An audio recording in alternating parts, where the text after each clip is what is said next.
so many video games. Right. Hey, everybody, and welcome to Here at the Dogcast, your favorite local Milwaukee podcast that discusses video games and beer. I'm your host, I'm Brad. My name's Dylan, and I'm here for a very chill time. And we got ourselves the wild card, the wild man himself. Yeah, Nate. I'm the wild one. Let's tone it down, Nate. Hey, yeah, that was way too much. Hey, everyone, welcome to Hair of the Dogcast. The Hair of the Dogcast. We're your favorite podcast that talks about video games and beer. We are part of the HyperX Podcast Network, proud member. For more information, check out podcast.hyperx.com.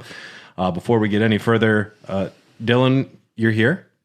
Correct, I am here. You weren't here for the last recording we did for our Patreon episode because you had lost your phone? I lost my phone, yeah. I was a bad boy, and I went a little too hard on a Saturday afternoon, and I don't know.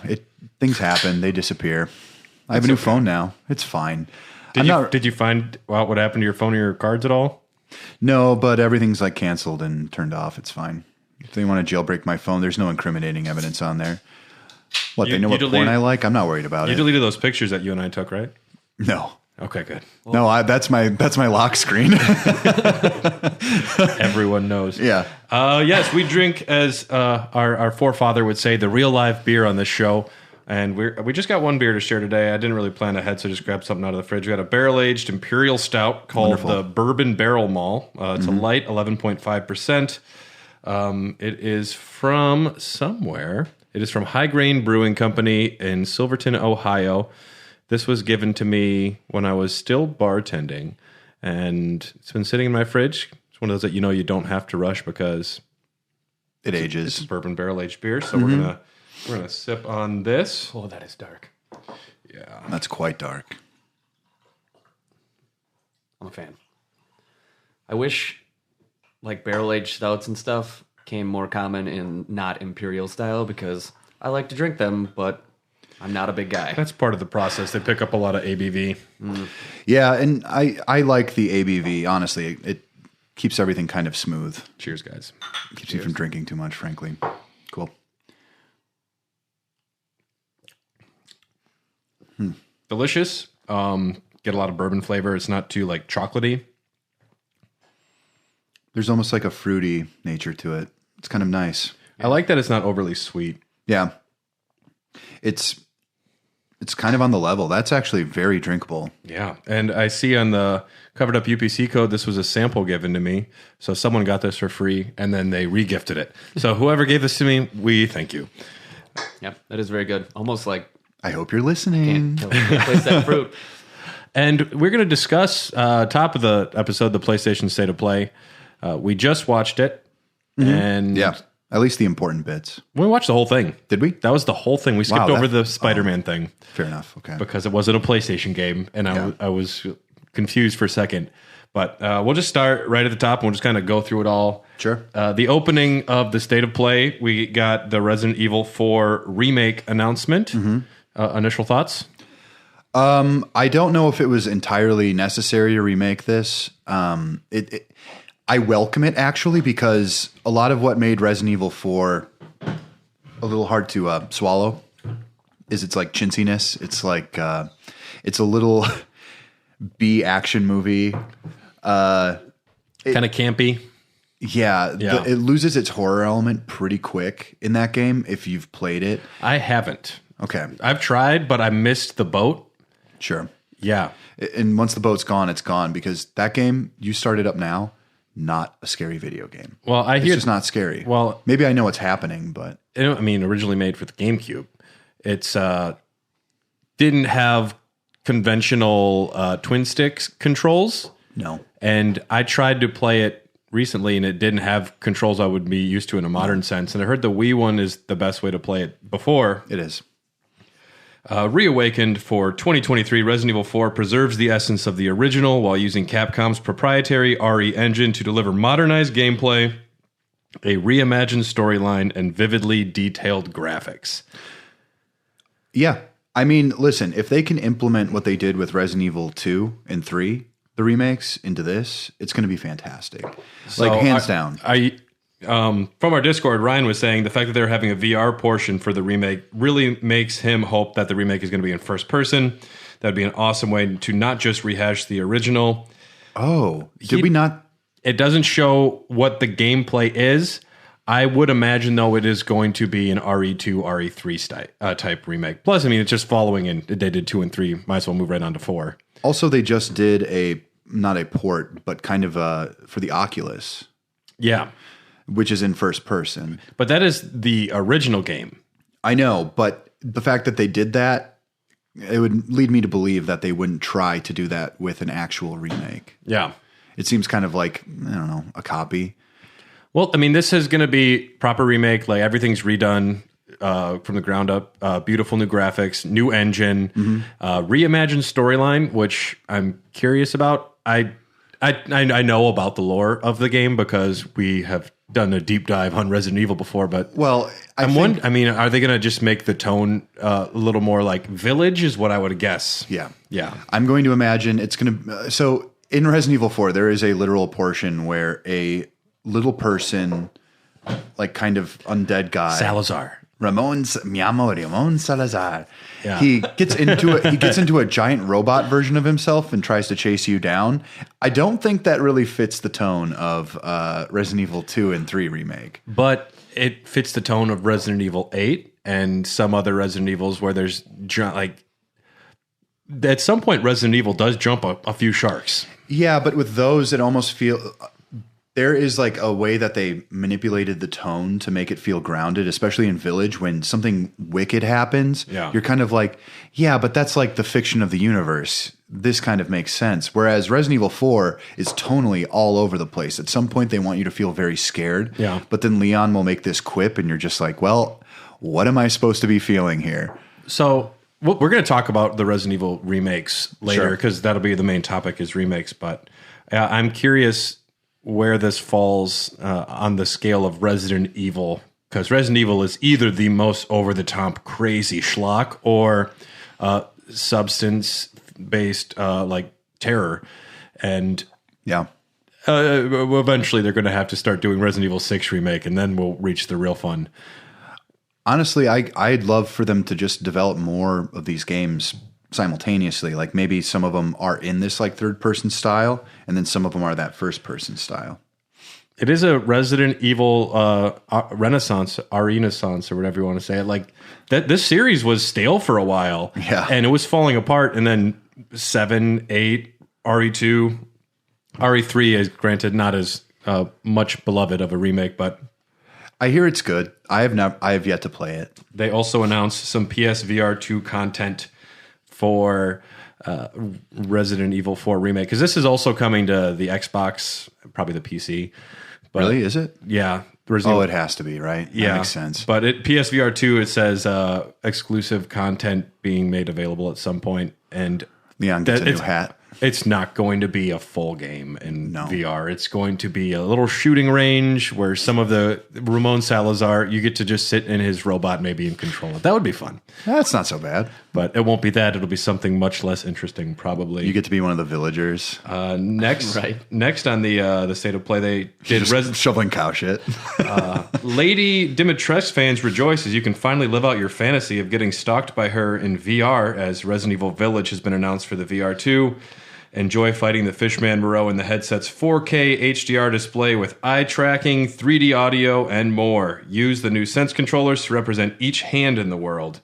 Try using both of your arms to guard or wield guns. You can wield a knife in one hand and a handgun in the other, or even a shotgun and something else. Dual wielding is in there. I'm excited to get picked up by Lady Dimitrescu like a little baby in that one scene. That'll be fun. Yeah, absolutely. It sounds like they're trying to do a lot. I wish it the best, but I'm skeptical. At what point does that break the balance of the game, or did they find that actually playing the game in VR might have been too hard? Because why would you add the dual wielding if not like in dual wielding? If you played that in Village, just the standard version, would that not break the game a little bit? It wasn't designed with that in mind. Exactly. And maybe they had to do some Tweaking. rebalancing. Honestly, though, playing Resident Evil 7 in the VR. That felt good. It felt good, but I couldn't play it with the Move controllers at all. No. Now, if the Sense controllers for the VR2 has analog sticks, if I'm allowed to still move my character with those, then I accept this. Sure. But I've tried playing games where you have to like look somewhere and hit the jump button. Like actually moving your body in the space has always been the issue with VR gaming. And I hope that it includes just being able to move with the analog sticks. Otherwise, I would prefer to play with a controller than not have analog sticks for movement because all of that is wonky to me. Well, the greatest flaw of VR right now is that there's no actual kinetic way to move your feet. And your feet with your brain is the only thing that keeps you from getting like motion sickness because of your inner ear. So it's like, I don't know. Even me playing Resident Evil 7 when I borrowed your PSVR, I was just like, I was getting sick every 30 minutes or so and I had to put it down. Yeah. I would come back to it after I felt okay, but you get fatigued from it pretty quick. Now, if the frame rate is good on this, if the frame rate hits 60 on a 4K screen right against your face, that might actually keep a lot of people from getting motion sickness. And I'm not sure if the 3D audio would also assist being able to feel like your hearing would also like kind of put you more in the environment and might help balance it out. Tentatively excited for this. I really loved Resident Evil 7 in VR, although I couldn't finish it because it was too fucking scary. This one, though, is less scary and more action-based. So 7, I can't do that. Well, I mean, I finished 7, on my own without the VR, but I only dabbled in it because at a certain point, like you're in the bug ladies area and I'm just like, Which, that stuff's actually scary. Playing Resident Evil Village in VR, I see a big vampire lady. I run to her. I mean, yeah. Mommy. Hug me, mommy. Hug me. That is all I know about Village or that vampire lady, realistically. She's the most sexy 7-foot tall vampire in the world. Oh, she's like 8 feet, She's right? even taller. She's got some T-virus or something going on in her. But climb a mountain. Also, they add a lot of like you can pick up and interact with objects. We'll see where this goes. Tentatively excited. That's intriguing, though. The original Walking Dead Saints and Sinners is a beloved PSVR title, I guess. Now, 2 years after its release, we get the next chapter with Chapter 2 Retribution coming to both the VR1 and VR2. Fight zombies, new weapons, new maps. It's coming to the first VR in 2022, and it's coming to VR2 in 2023. It seems very dumb to me to release it on one before the other. Oh. But I don't know. I guess throw a bone to the VR owners who haven't probably been getting enough games as of late. Like none. I still want to play Moss 2, but I can't justify spending full price for a game right now, for almost any game. Moss?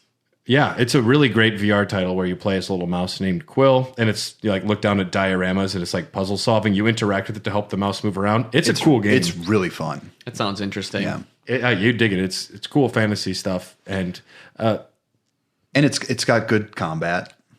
This looks fine. I'm not going to play it.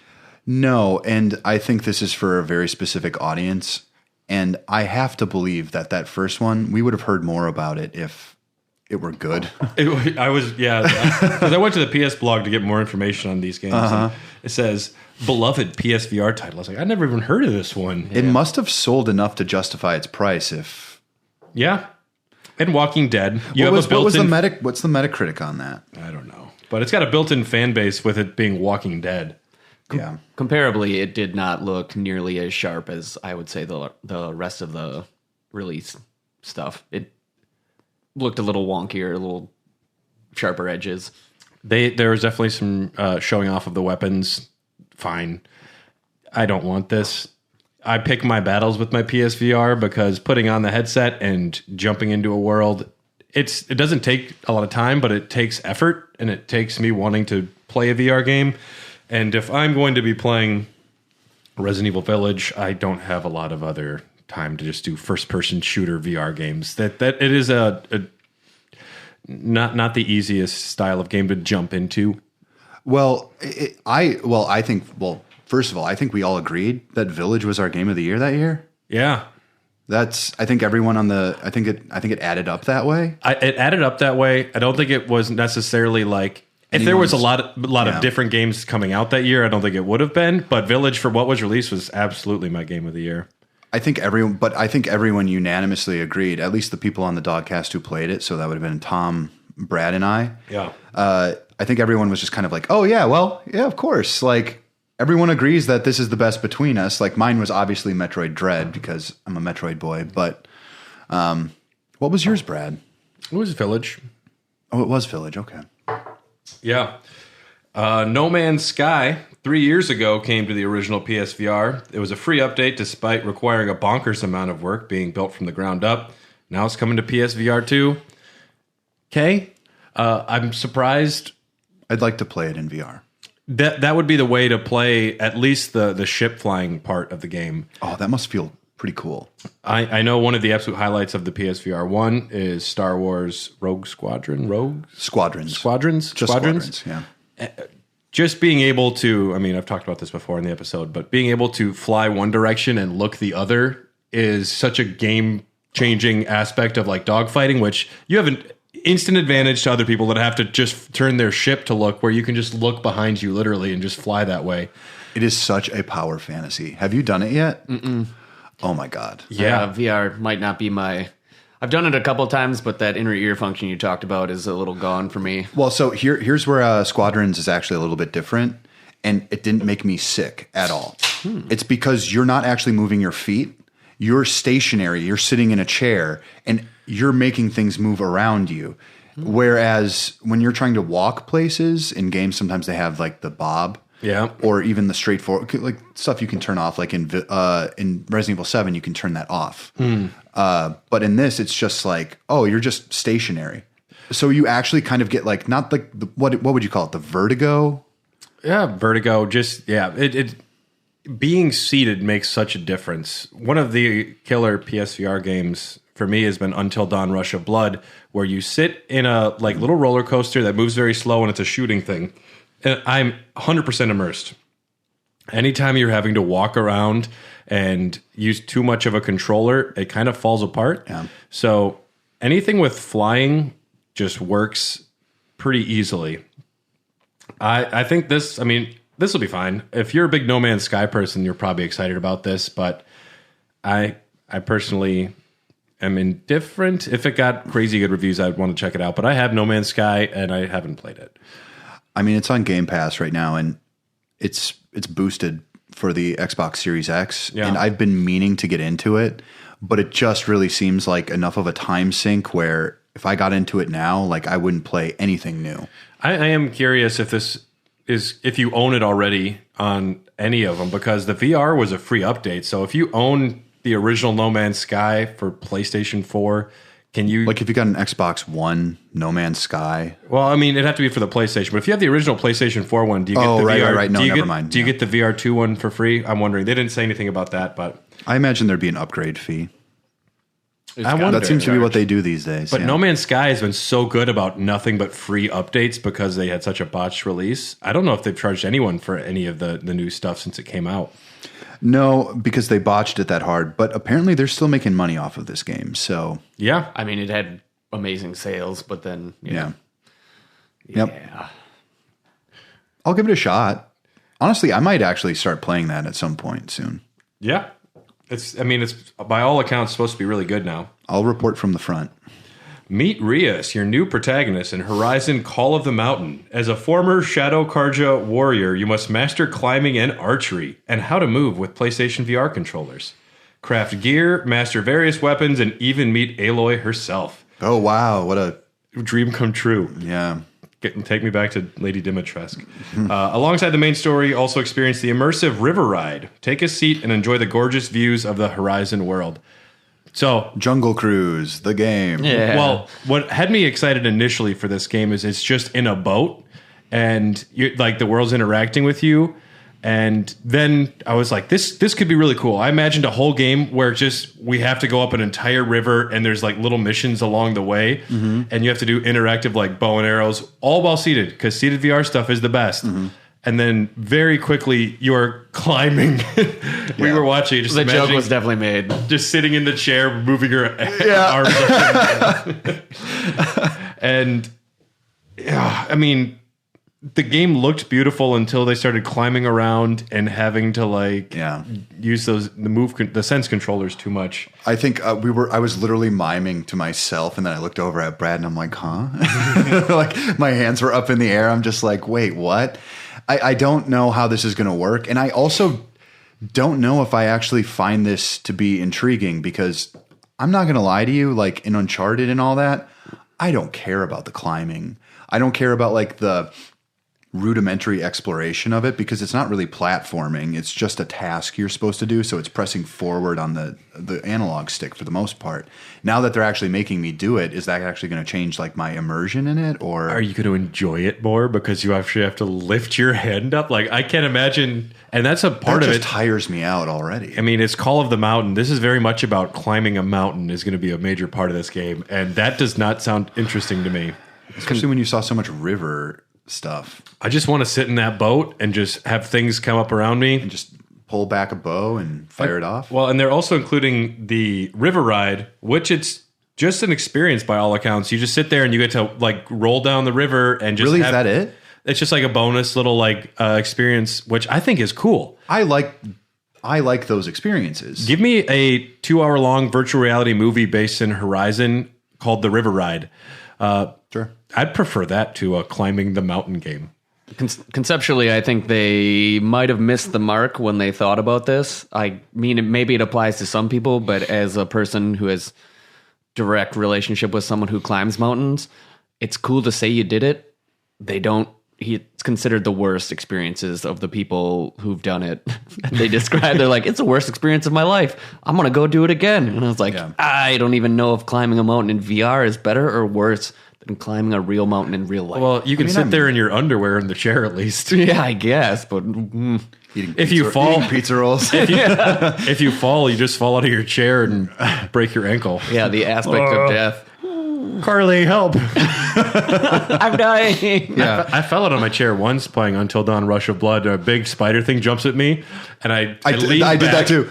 And then I was still shooting through my legs at the screen because the spider was still there. But you know what I really would like for a VR game is like that river ride, but do it in Assassin's Creed and like in Origins. If you just had a guide and it just took me to all of the realistic locations, they're like, this is the library of so and so. They did introduce that, but I want it in VR because so you could like do first person walk arounds, or even just have like a guided experience about like how realistic this is with a historian. Like, this is accurate. This is what we know about this place.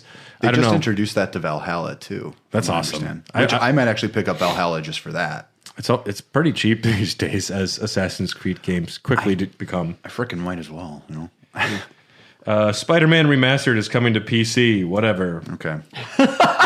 Finally, a futuristic sci-fi cat simulator. Explore environments like Ant Village and discover the mystery surrounding the stunning world that seems to be lacking human inhabitants.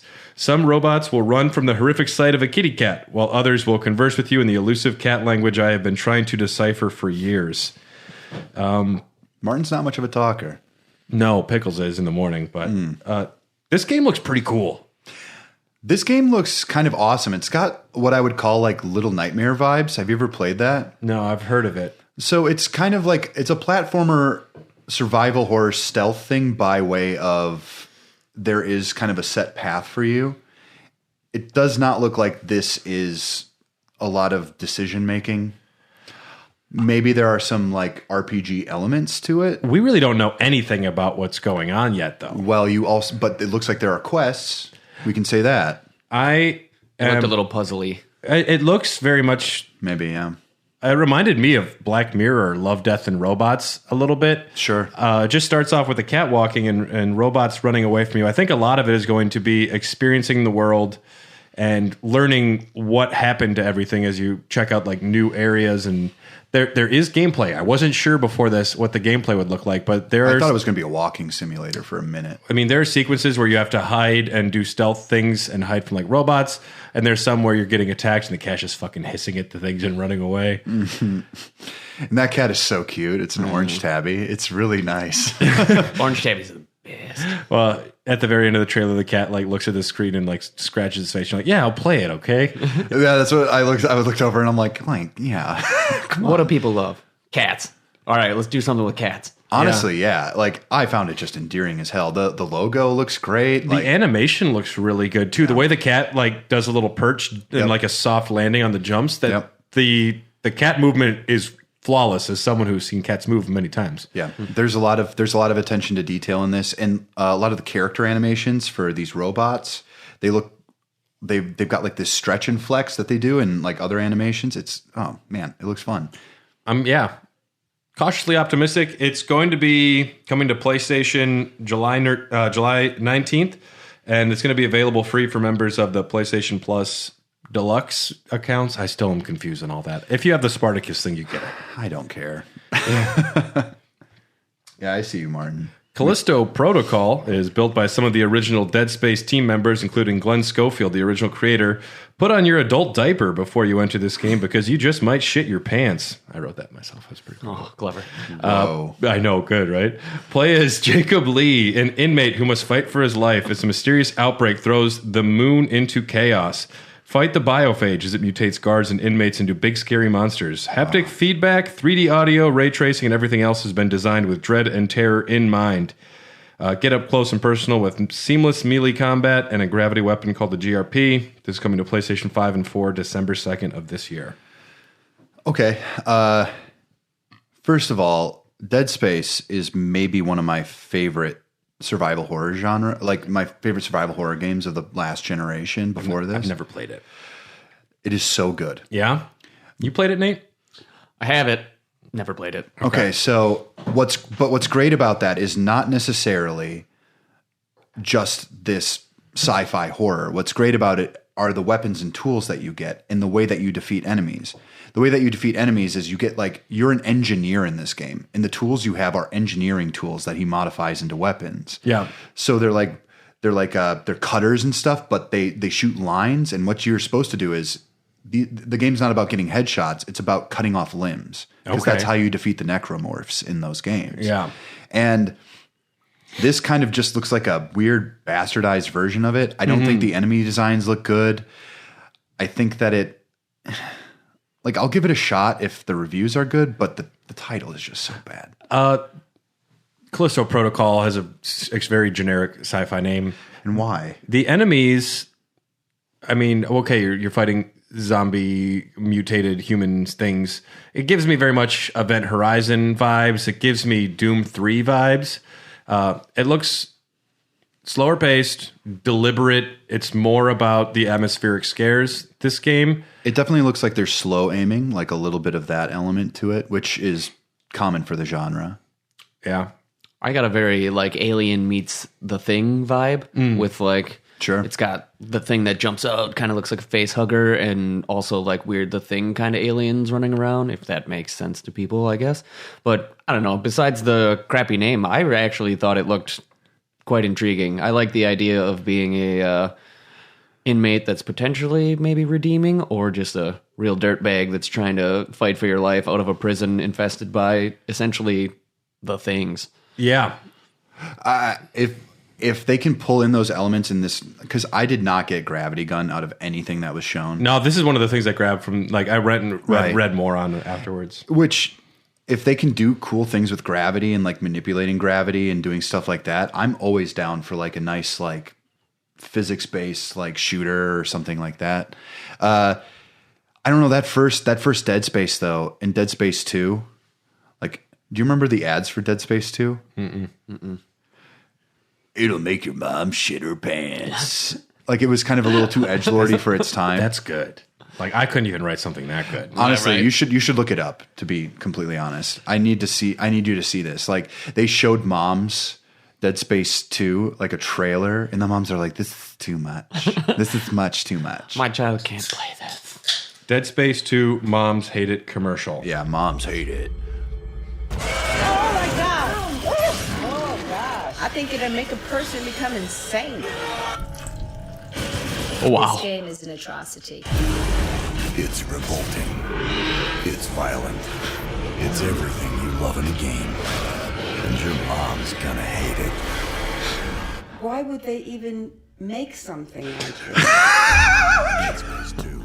All right, so that was way better than I thought it was going to be. It wasn't nearly as tacky. It was actually pretty solid. Yeah, well, and this was Dead Space 2 came out in 2011, from what I remember, and this was way too late for this type of advertising, but it still worked apparently.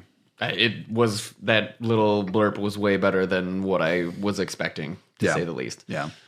Why would they make this? Why would they make a game like Dead Space? Dead Space 2. Yeah, it was good. Callisto Protocol could be good, could be bad. I will wait till I know more. I would like to see more gameplay. Yeah, instead of spoops like a movie trailer. Yeah. Well, they also did kind of that edgelord thing where they do a supercut of all the deaths that your character can have. Yeah. Yeah, I'm not a fan of that. Yeah. I did have a moment though where you're sneaking by what looks like a dead body and it opens its eye and it's part of the trailer. And I think it'd be brilliant if when you do play the game, you get to that spot and it either does it way earlier or it doesn't do it at all to really fuck with you because you think you know what's going to happen. Whenever a trailer gives out a spook, they need to do something different when you actually get there because you think you're going to know what you're seeing. I think that'd be good. But up next, we had Roller Drome, cel-shaded extreme sports meets shooter roller derby game. I thought the music was great. I'm not sold on it though. You guys both seem to like it. I like the cell shading idea. I thought it looked great. The actual gameplay idea that I saw was just kind of go off a jump, shoot, come back down, do a little flips and stuff. I was looking for a little more, but it looked cool. I thought it looked gorgeous. I think the idea of time slowing down as you hit the jump and then being able to do stuff, it like mixes like this weird like Tony Hawk kind of super hot kind of thing that I really dig. The Matrix, a little bit like that too, like the Matrix Reloaded, which was not Reloaded. The Matrix, what's that one where you play as Jada Pinkett Smith? Enter the Matrix. Enter the Matrix. Yeah. If you can pull that kind of stuff off, I'm into it. Is this multiplayer? I don't think it said. Okay. If it's a single player one and it's a decent sized campaign, I'll play it. You were comparing it to Jet Set Radio when we were watching it. When I think that, I mean, it's got the lines, it's got like the grinds, and there were parts where you're like jumping off the walls back and forth. The whole just concept of going off of ramps and doing slow-mo shooting at 3 robot enemies looks boring to me. I'd prefer this to be maybe if there was like a shitload of enemies on screen and you were barely like able to do lines and stay ahead of them, and you have to like shoot back and like keep them away from you. But doing grinds around 3 enemies in a big playing field looks not exciting. I guess I want to see more before I make a decision. And I assume there'll be a bit more. Yeah. It didn't, I don't know if it said when it was coming out or not. Yeah, I would like to see more. It looked very generic and slow. Maybe it was a little underdone. But I also saw maybe an Easter egg. There was Hyperion on like a door. I don't know what that is. That's Borderlands. Yeah, so I don't know. Did you see that? Yeah, there was... Oh, interesting. I think it was Hyperion. I don't remember exactly what I saw, but there was definitely one word that stood out like above a door for me. So, I thought that's what it was. I think one of the things that I actually maybe give it more credit for what it is, this is definitely not a $60 title. This is like a $20. This is an indie title. So I give it a little bit more leeway. Yeah. I would say, because I don't think it needs to get the flack it deserves. I actually compared the graphics style to Sable, which is a game that came out I think earlier this year, actually, on Game Pass. It's quite good. It's a puzzle platformer. Mm-hmm. It looks stunning, and it sounds amazing. We'll see what the gameplay winds up looking overall. Yeah. More importantly, though, Eternites is a post-apocalyptic dating sim action game where your arm can turn into a magical thing. I think at one point in the trailer, he even has it be a tentacle, and she goes, "Ew, gross." So you got my attention. Mm-hmm. I will never play this game. Totally what I'm into. I'm gonna buy VR specifically for this. This isn't VR. Oh no, This is not VR. Oh, then I'm less interested, obviously. I think the combat looks very rudimentary and stupid. I mean, if it's like a good visual novel and the story goes somewhere, I would be more intrigued because I have been surprised by games like this. We're doing a whole podcast about a title called 13 Sentinels Aegis Rim. Yes. And that game completely blew me out of the water, even though it didn't seem like it was something that I was going to enjoy at all. Yeah. And that ended up being probably in my maybe top 20 games of all time. Like, it really affected me emotionally. And I'm like, listen, if I just have to listen, I just need to see some anime titties. And we have confirmed tentacle arms. We don't have any titties confirmed for this game yet. Tentacle arms DNA. is a step in the right direction, though. I'm probably going to assume these guys are in high school. Oh, yeah. Middle school is too illegal. College is way too old. High school is where you want your anime dating sims. I don't want to date old. I don't want to date old maids. Hey, come on! They're just missing a genre here. Now, a Golden Girls VR dating experience could be pretty cool, though. Oh, hot damn! I'm going for Blanche. It could be multiplayer. You know, you're competing. I actually play as Blanche, so this is going to be really Oh shoot! Up next, we had Stop talking about our racy photo shoot. Street Fighter 6 was announced. I didn't write any fun blog little posts for it, but it seems to have a big open world aspect to it. It's leaning into, I had like hip hop music. It's got a lot of graffiti in the title. It looks like it's kind of aiming for the fighting game crowd is I kind of think what they're aiming for with that. I didn't like the climbing up ladders and exploring outside. I liked that. We'll see what actually happens in there. But if it's just you walking between 5 locations in a poorly fleshed out world, it sounds tedious rather than good. Yeah, I think if there's a lot of like social elements that you can approach within the world, like setting up matchmaking and doing stuff by talking to NPCs and stuff, Taking like Chun-Li on a date. Oh, I love to. Yeah. I would love to. I think they're trying to bite off a lot. So if you have that open world concept plus the fighting and everything, are you your own little street gang? Is that going to be the open world concept? Or? It looks to me like it's trying to pass off like to a new generation because a lot of these characters are older. One of the things I didn't see in this that I actually saw online was the new model for Ken. Did you guys see that? I have seen it. Okay. He looks awesome. Yeah. They didn't show a lot of characters in the trailer, but No, they have only about I think 5 of them. They have like 12 or 14 announced. Zangief is returning, thank God. Oh, that hairy He's going to bastard. be old. Like imagine him with like a gray beard. That's awesome. I wish. Gray chest hair. Just leathery skin. Yeah. Yeah. Because he never wears a shirt. No. That'd be too much. Someone bought him a shirt for his birthday. He's I like, believe what? I believe I saw a statue for Zangief in the Metro City Square, which is where this seems to take place. Hopefully he is the king of Russia at this point. I do have a weird soft spot for overly buff giant Russian characters like him and Soda Popinski. Like, you guys are awesome stereotypes. The guy from Rocky 4. Yep. Ivan Drago or whatever his Ivan name. Drago. Yeah. Man, now I'm just imagining the different ways they could play with old Zangief. Like instead of his mohawk, he just has like a Bozo the Clown with long gray hair and a bald on top. And I kind of like that. A suit that's way too tight. yeah, just excessively tight. I mean... And then at one point, because he's trying to be a grown up and like wear his suit, and something just goes wrong, and he just like flexes out of his suit. And he's like, "I've had enough." I was thinking tracksuit. Oh yeah, Like once he gets there, he's just in a tracksuit, and you're like, "Whoa, what happened to Zangief?" Still buff, but like overly tight tracksuit. I'm actually going to picture him with a belly this time. Ooh, That's my take. That would be my design choice if I were the designer for the character. still Like maybe he still got out tough, of it. still badass, big beer belly. Oh yeah. Yeah. Yeah. And maybe he uses it a little. Yeah. To like slap people in the face. so many options. Yeah. He had to have one where he jumps forward Yeah. really hard with his belly forward. Boom. There are new game modes. They're adding in-game commentating. So they're using real-time commentary, incorporating the voices of popular commentators. You can choose a personality to narrate your matches, and this feature will support 13 languages. So, Whoa. I don't follow the fighting scene. There are commentators that are well-known if you are in that niche community that will be doing commentating. Hopefully it works. I could also see it being like awkward where they just have the guy say 10 words and then they just add in the different names so none of it rolls off the tongue right. You know what I'm talking about. That was a great move by Zangief. We'll see what these commentators... Zangief-san. Yeah.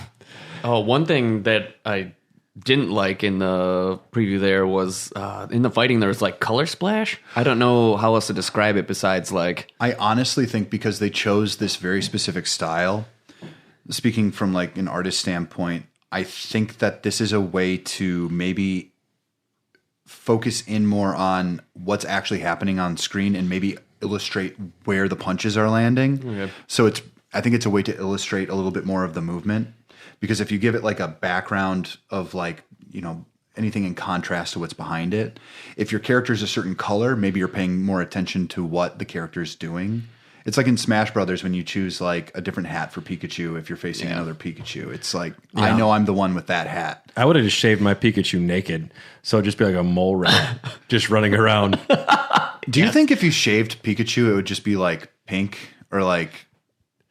Maybe it'd be like Like the it would weird, just be like a white person. maybe it'd be one of those weird like giraffe tongue situations where he's just the color of like charcoal when you shave him. Oh, man. boy. I gotta have also some thick envision fur. him to be like gangly and super skinny like an actual mouse or rat. What if So, he's like half the size without all of the big yeah, fur? like just nasty looking pink rat thing.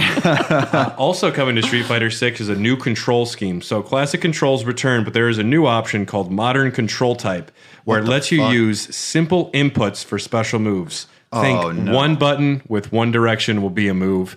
So you're Smashes, essentially? Yeah, that's a good way to put it. But I think one of the strengths of fighting games is knowing how to do your Shoryukens and all of that. I imagine this is going to divide a lot of people.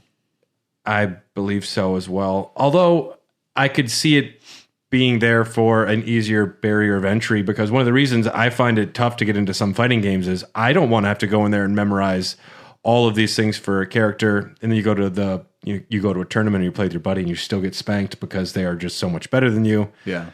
I don't know. I'm curious. The depth of learning there as well is knowing like the other people's moves and stuff. Like so you're not learning one character. You got to kind of know all of them because you want to know what's happening. It's a lot. Yeah, but that's coming. Street Fighter 6 looks cool. Honestly, with these types of elements and what I've seen, I like the way this game looks. I know some people don't.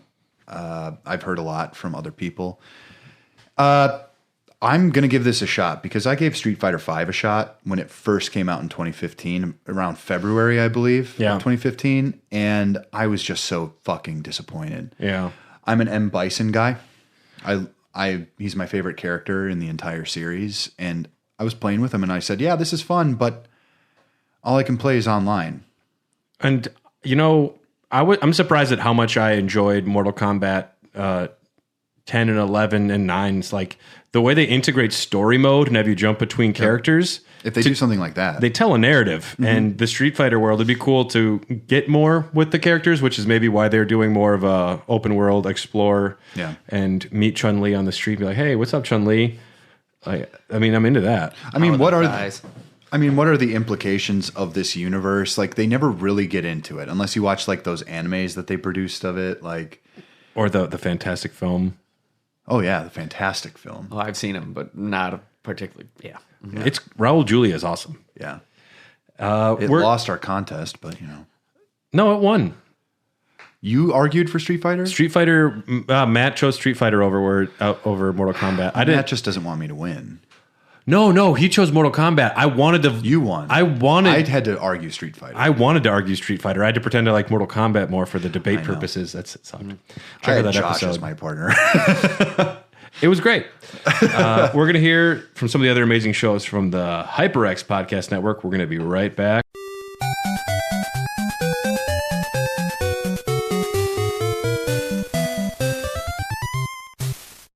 Do you love Japan and video games? Well, so do we. We're Kinsey and Mark from Kyoto Indie Devs Chuhai Labs. Join us twice monthly for games, silly Japan news, and all-around nonsense. We stink at making commercials. We f***ing got this one, bro. Be sure to stop by the Chuhai Labs Discord to chat about our games or ask us questions. Chuhai Labs and the Nasty Labs podcast. We're legally the best. Need some adventure in your life? What Mad Universe is a podcast where two guys delve into the history of sci-fi, fantasy, and horror, and the impact it's had on pop culture. Everything's the same politically, but we have ray guns. The actual motive isn't to explore something that's, quote, scientifically possible. But neither is Star Wars, and I know there's arguments about that, but I would definitely consider Star Wars science fiction. You haven't read Dune! No, I haven't. You can never be the Kwisatz Haderach. What Mad Universe on the HyperX Podcast Network. Eliminate clutter and embrace the freedom of HyperX wireless gaming gear for PC and console. Power through all the great monthly PlayStation Plus games with the Cloud Stinger Core Wireless for PlayStation. Enjoy lightweight comfort with reliable wireless freedom, so you won't miss plot points when you head to the fridge. High-quality HyperX wireless products can be found at most fine retailers, as well as online at Target, Micro Center, Best Buy, Amazon, Walmart, or shop directly at HyperX.com and HP.com.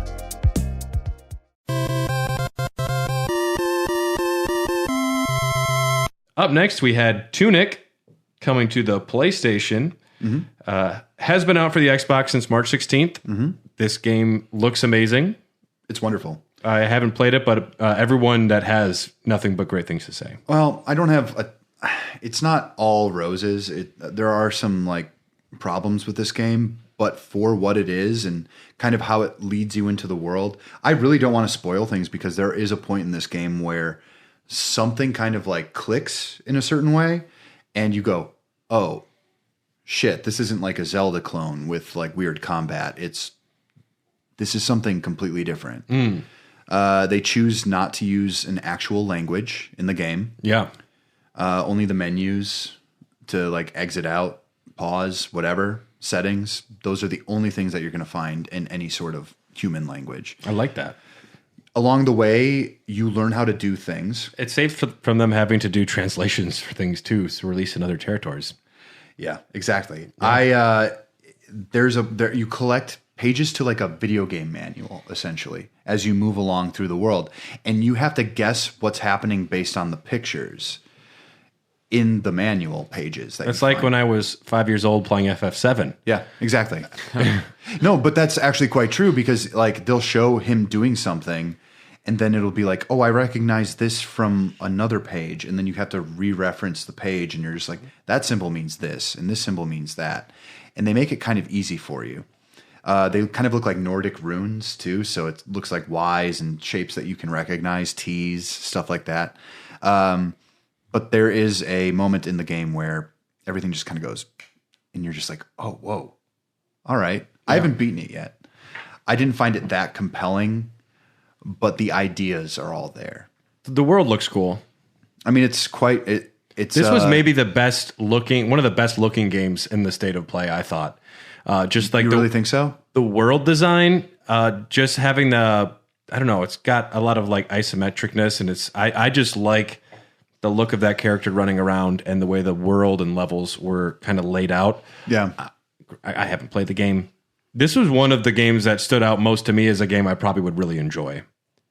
Yeah. Actually, I think you'll really enjoy it. It's a little bit of it's not like a learning curve, but that combat can be a little dicey. Plus, if it's on Game Pass, hey, I can already go play it. Yeah, it's on Game Pass. Yeah. Do it. No need to wait. Yeah. The next game we had was Season, A Letter to the Future. Indie game about bike riding and taking pictures. Sounds like the kind of schlock that's going to make me cry. I said that. It looks too indie for me, maybe. We'll see. I like the character designs quite a bit. Yeah. I think that the worlds that you're traveling through look beautiful. It kind of gives me Death Stranding vibes as to like tone and atmosphere. Yeah. It kind of looks like a broken world. I liked that you have to take pictures. There's a part where you're using a record player and you're recording video. Mm-hmm. Anything with artifacts and how things are media is kind of passed through history or storing things. That is always an interesting theme to me. We'll see. The bike riding, like, it looks cool, like a world to go explore. The sound design sounded good when we were listening to it. If they can make riding the bike kinetically interesting for you as the player, where maybe like you're alternating like pedals by using the triggers, that would be something pretty rad. That could be fun. Because then you're actually in control of it and you can control the speed. I don't know. That's how I would design it. My understanding of the world is you've been living in a closed society for a long time, and it's your turn to go out into the world for the first time as a member of the society and kind of explore and see what happened. Oh. It made me think The Giver, the video game, I guess. So a lot in the same sense of what Brad said, of like you're collecting essentially memories and making a scrapbook, I guess, of the world. As far as me wanting to play the game, there is almost no interest. I don't think it would be engaging enough. If I don't want to ride a bike in in a video game, if I can just, I don't know, ride a bike. I'm happy it's coming out, and after a bunch of people say it's one of the best games ever made, or you can skip it, then I will decide whether or not I will play it. As I do with most indie games, there's too many, and all of them are valid and have a lot of creativity, but I think a lot of them don't click for me. Until Dylan says it works, it doesn't work for me. Yeah, I'm kind of good at that. That's my policy on indie games. Yeah. I like to try a lot of indie games to the point where I just can't keep up. And a lot of them fall very flat. Yeah, and I always give everything a fair shake, and I try to judge things based on what they are. But when you see a real gem come around, oof. Right. Yeah. And the very last game of this PlayStation State of Play. Closing out this State of Play Summer 2023 is Yoshida Naoki. He is the producer for Final Fantasy XVI with a new trailer for the game. The trailer's titled Dominance. Get a better look at actual gameplay with real-time combat featuring protagonist Clive Rossfield. Summon icons and fight your Pokemon. That's his name? Yeah. Oh. You like it? No. Oh, okay. No, it's a horrible name. Clive Rossfield? I agree. That is an atrocious name. I don't think Clive is a terrible name. It's better than Cloud or Squall or... I think together it's Those are of their time, though. This is not of its time. Yeah. I don't hate it. I don't hate the name Clive. Rossfield is whatever, but it's not a terrible name in my opinion. It's not a great name either, but if the world and they're allowed to get away with it, you know. If everything around it works, that's fine. Yeah. The game is currently fully playable from start to finish, but there are a lot of changes to tackle as they head into their final push. I did find a little story from the PlayStation blog as well. Let's hear it. Enter the world of Valisty. Permanent economic advisor Hugo Kupka, he's the bad guy, I believe, has had a meteoric rise from a nameless foot soldier in the Republican Army. His awakening as dominant of the icon Titan thrust him to the forefront of Dalmekian politics. Benedicta Harmon, dominant of the icon Garuda, has turned her talent for swordplay and subterfuge into a command of warlords' elite intelligencers. She is on a mission to find the elusive second icon of fire when she crosses paths with a like-minded Clive and is forced to face her past. So that actually explains a lot more that Phoenix is the second icon of fire. Or Ifrit. I actually think that you get Ifrit in this game as Clive, and then you have, because I remember the first trailer, it's basically a guy who's like, I have to protect this kid who probably has Phoenix. I mean, I like that characters are being associated with their icons. Like, that's one of the reasons that I think you're kind of gifted in the world, and you were born as the one in a billion that gets an icon or whatever. Mm-hmm. And that's why all of a sudden you are in charge of a country, or you are rising up, the chosen one. Sure. But I mean, Clive Rossfield, just an unassuming young man. How do we get two first names as well as making it sound legit? And how about Hugo Kupka? Kupka? Either way, that one's worse to me. I like Kupka. One of the things I've hated about modern Final Fantasy is that they really leaned away from what so many of the fans really loved about it. Yeah. They're all trying to make a Kingdom Hearts now. When I saw the summons battling, that's where I was a little more intrigued, because it seems to me like there's actually some turn-based elements going on there. Yeah. It almost looked like a fighting game. What struck me right away was the 2 big HP bars at the top, which was odd. That's new to Final Fantasy. I'm going to guess that you can really like buff these summons and they can do certain things, and maybe the AI is much improved, because if you remember Final Fantasy 15, your AI partners were absolute dog shit. Well, I mean, what you said right away is like, oh my God, are they Pokemon? Yeah. And what if it is you only get, 4 to 8 moves, you can customize your Pokemon, and it's just the most over-the-top, cinematic, beautiful fights imaginable. I fucking love that. Is it going to be a sub-fighting auto-battler with your summon where it does its own thing? I think it's going to be like you choose from a menu. Much like classic Final Fantasy. And I think maybe the summon fights will be traditional, like turn-based RPG, and the regular stuff will be action RPG with the characters, because I definitely saw some of that happening as well. And Final Fantasy is moving in the direction of action RPG. So if they're able to work in turn-based as well, I think that would be cool. That'd be an awesome way to kind of have both. Oh, that would be really cool. Yeah, that's a great thing. There was a lot of sub bars on the health bar too, so I'm curious of what those were. But having a strategy turn-based fighting thing with your summons outside of your real-time fighting would be your real-time cool. Kingdom Hearts game. I hope it leans more into 7 Remake. I really like that combat system. It looks like it does, and I also think that there's a lot of, weirdly enough, I got like these Devil May Cry vibes from it. Same. I like that Hugo Kupka. He was a nameless foot soldier in the Republican Army, so this ain't a Confederate flag. I just love Scanner. he was the huge dude, right? The huge bald dude. I believe so. The intimidating one. It kind of fits, but hopefully the little guy he puts down actually becomes the main villain. Ooh, that'd be interesting. I prefer that'd be a real twist. I like a misdirect. We all know you end up fighting God at the end. It's fine. What if instead you fight Todd at the end? Todd is the little guy. His name would never be Todd. His name is Todd, and fighting him is just like you flick him on the forehead and he falls over. Hi, I'm Todd Kardashian. That's the first fight, is you flick him in the forehead and he falls down, and then he comes back and it's just wild. I remember when you flicked me in the head at the beginning of this game. I'm Todd Kardashian. And yeah, I'm excited for it. The game comes out summer 2023. It looks great.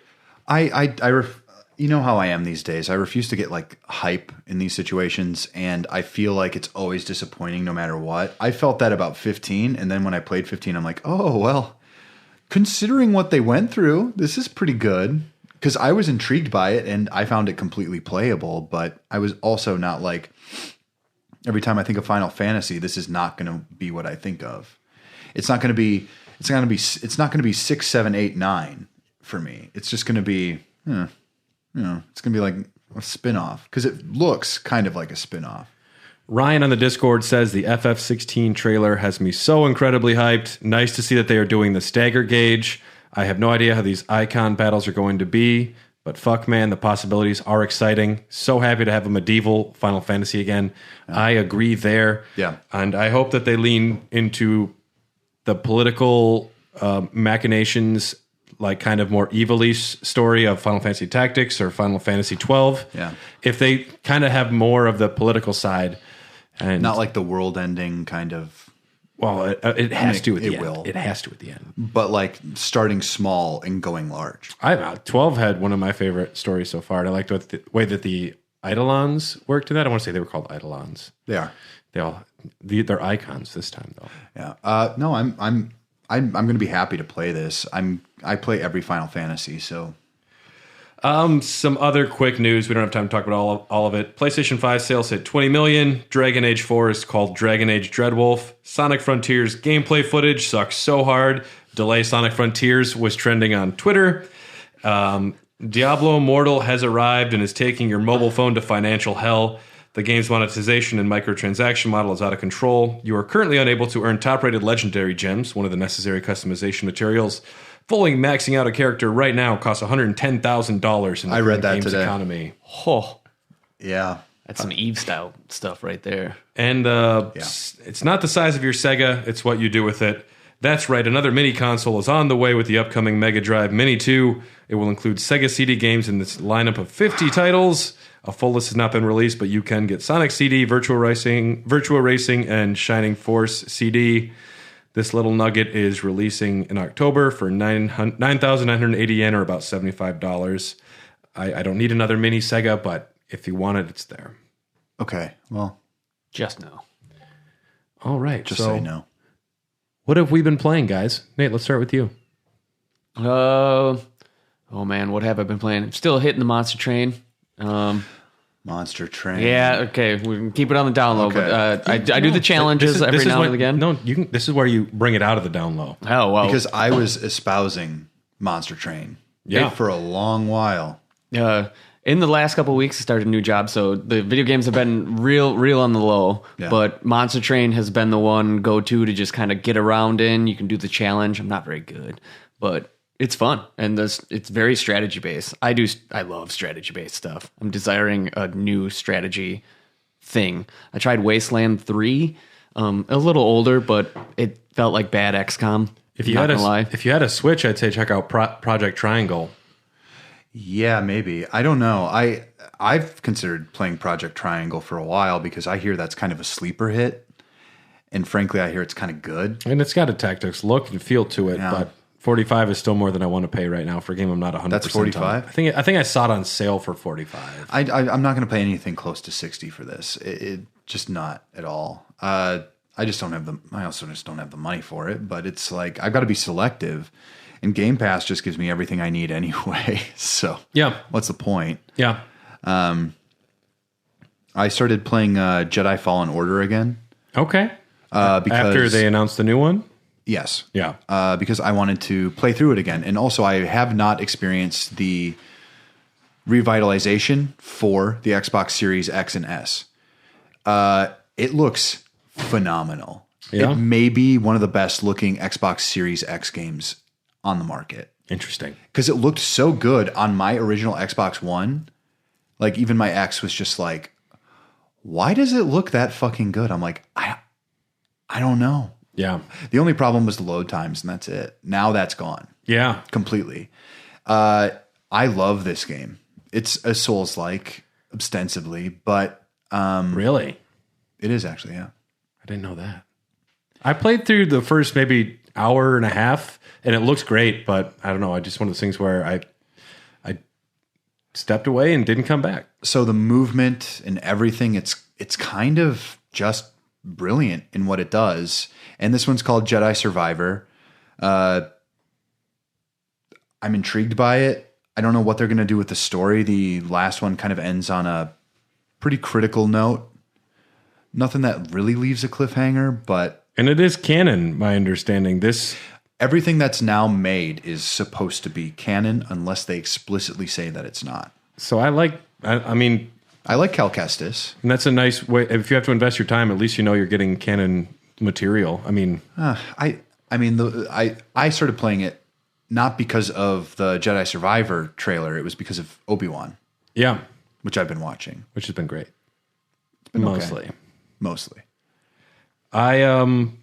Mostly myself. I picked up Hades on the Nintendo Switch because I wanted to... Best version of it. It looks like garbage. I don't think so. On the big screen. Compared to the Xbox Series X, having any load times, and it looks out of focus a little bit. It's less sharp. I played 30 hours and think it's fucking amazing. Yeah, of course. It's super great handheld, which is the reason I got it, because if I have to take a 10-hour car ride... you can just eat up that time. It'll go fast. Yes. And, I mean, it's great. It doesn't look as great, though, as the Xbox version, but I still wanted to pick it up. And I had the opportunity yesterday to play one other game. It was available to play for free this weekend while we're recording for, I want to say, like 8 different 1-hour stretches. So from like noon to 1 or like 6 to 7, I forget what the times were, all different depending on where you are. But Mario Strikers Supercharged was available to play for free on the Switch this weekend. No shit. Only for very specific 1-hour long stretches. I guess Nintendo only has enough data on their plan to just go online a little bit. That is honestly kind of psychotic. It is, that's kind of not okay. Yeah. Well, this is, I think, very clearly they just needed to do some testing for the online multiplayer. Yeah, but an hour is not going to fucking cut it, man. The game, so you were able to do the tutorials outside of that 1 hour, but not able to play any sort of game. You could just do the tutorials. But during that 1 hour, I got online, and that matchmaking, it felt like original Xbox, how bad it was. But so I go in there, I'm like, yeah, play online, quick battle, whatever. And it just tries for like 10 seconds, like, sorry, we got nothing. And I'm like, I'll try again. And they're like, no, we don't. Can you get fucked? Yeah. And then I tried again. They're like, please. Oh yeah, we found someone. And I was like, okay, why don't you just keep trying until I got it? I could wait more than 10 seconds before you just give up. You're like, we tried so hard. That was it. These Mario sports titles lately seem they seem not like cut corners, but they don't seem to be full games when they come out. And I'm not going to be playing Strikers online. That's not why I'm getting. If I get Nintendo, like a Mario Party sports game, I'm getting it for couch gameplay. I'm getting it to sit with my friends. With friends, yeah. Yeah. Yep. I mean, I remember trying to play Smash Brothers online, and it just was not working. If there's any delay at all, the game falls apart, and it fell apart. This online felt fine. The characters are beautiful. You choose Wario, goes, I'm the man. So, I'm the man. I'm like, all right, I'm in. You got me, Wario. Love it. As a Wario stan, yes. Yeah. Luigi scores a goal and does like the silliest little dance ever. The character designs are all great. They all have unique little special abilities. Rosalina, I didn't know she was going to be in the game. She's in everything now. Wario and Waluigi are both... we're both there as well. You have Donkey Kong, you have Toad, Mario, Luigi, Peach.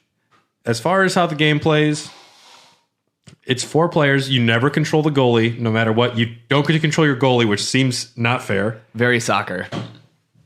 But I guess I don't play soccer games. Do you play FIFA or any of those? I used to, being an avid sports lover and player. I can't play sports games anymore. I just get frustrated. I hate playing virtual sports. It's not the same. Like, I can't do what I want to do by pressing these buttons, and it's like... I mean, the only sports games that are kind of based in realism that I do appreciate are golf ones. I do like a golf game. You have all of the control that you... I have more control than when I actually go golfing, which is a power fantasy for me. I can actually hit the ball. Yeah, I'm bad at golf. But at the same time, like, golf ones... It's so much more different because in a golf video game, it's not about timing and the swing and everything.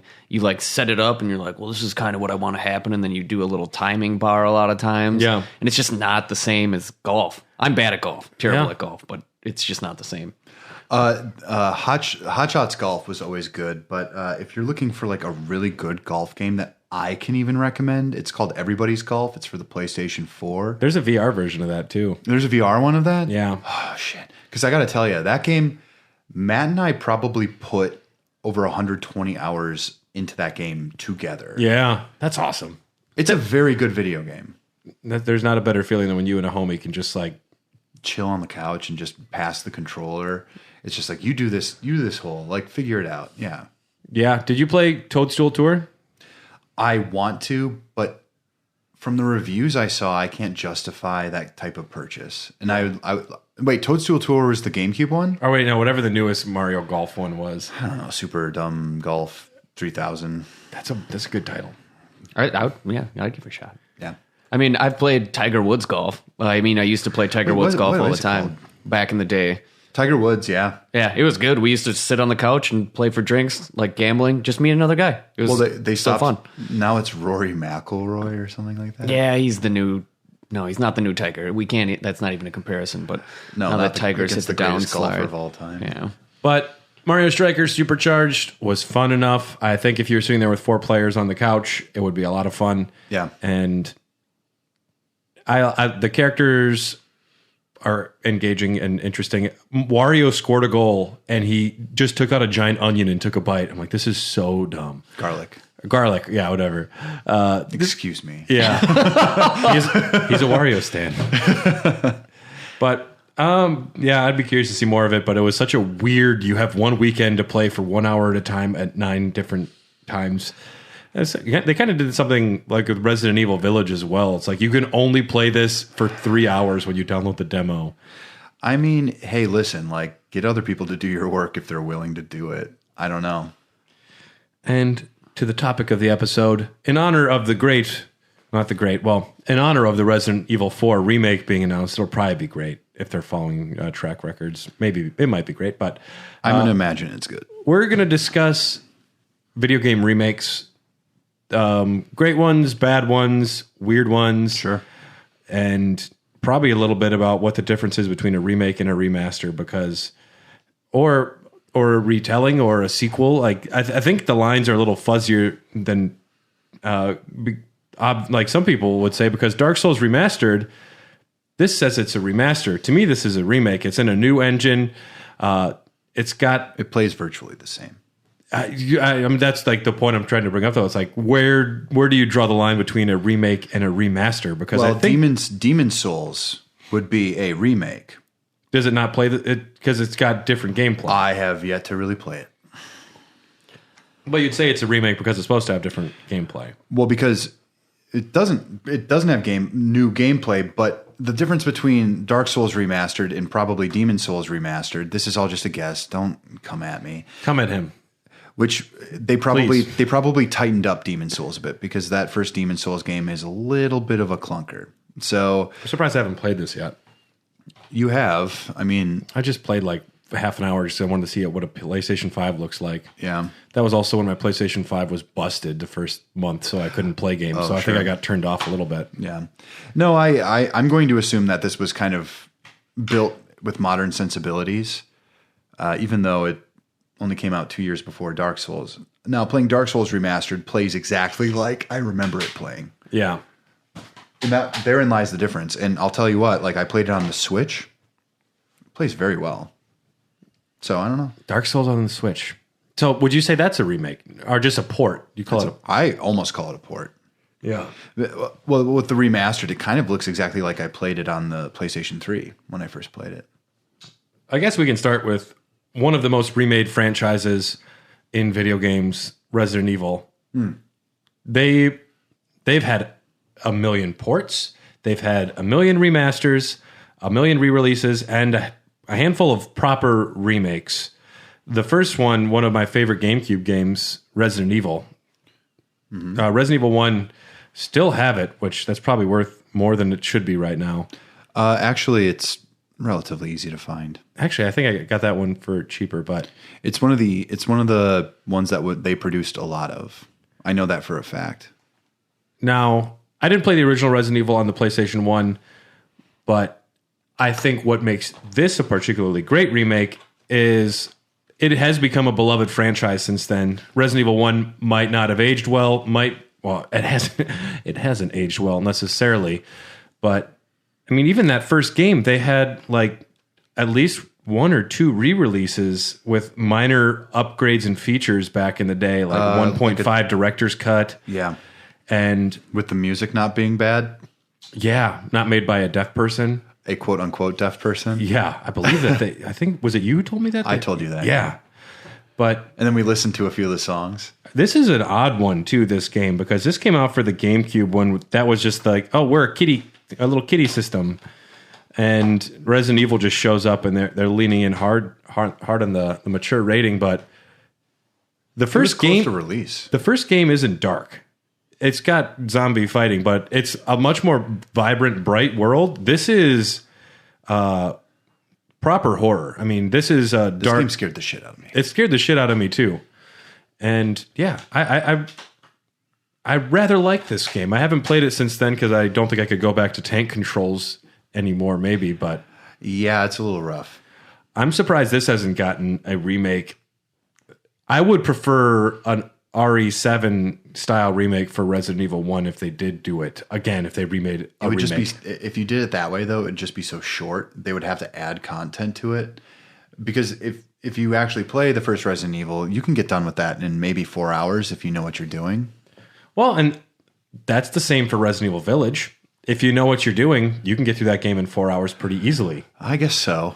It just seems to me like this is so low key that it would be so hard to sell this kind of like weird puzzle stuff, and I just don't think this modernizes as well. And I think there's a deliberate reason as to why they chose to go to 2 right away instead of 1. Well, I mean, this is already a remake. They already remade it one time, so maybe that's why they went to 2. Exactly. Yeah. And this game kind of functions on its own pretty well. Like they upscaled it and then they put it onto modern consoles now, and it still looks pretty good. Because this remake has a remaster. Exactly. I've gone cross-eyed. So I actually think this game holds up because even with the tank controls, you're given that sense of panic, and it's not something that you get with anything else. They were really able to pull off some stunning graphics back on the GameCube as well. I mean, it was the most powerful system back then. Although on the back of this case, the different fonts and sizes of fonts on there kind of hurt my brain. Not maybe the best design on the back. It was some kid's first time. Good on you, Billy Capcom, whoever you are.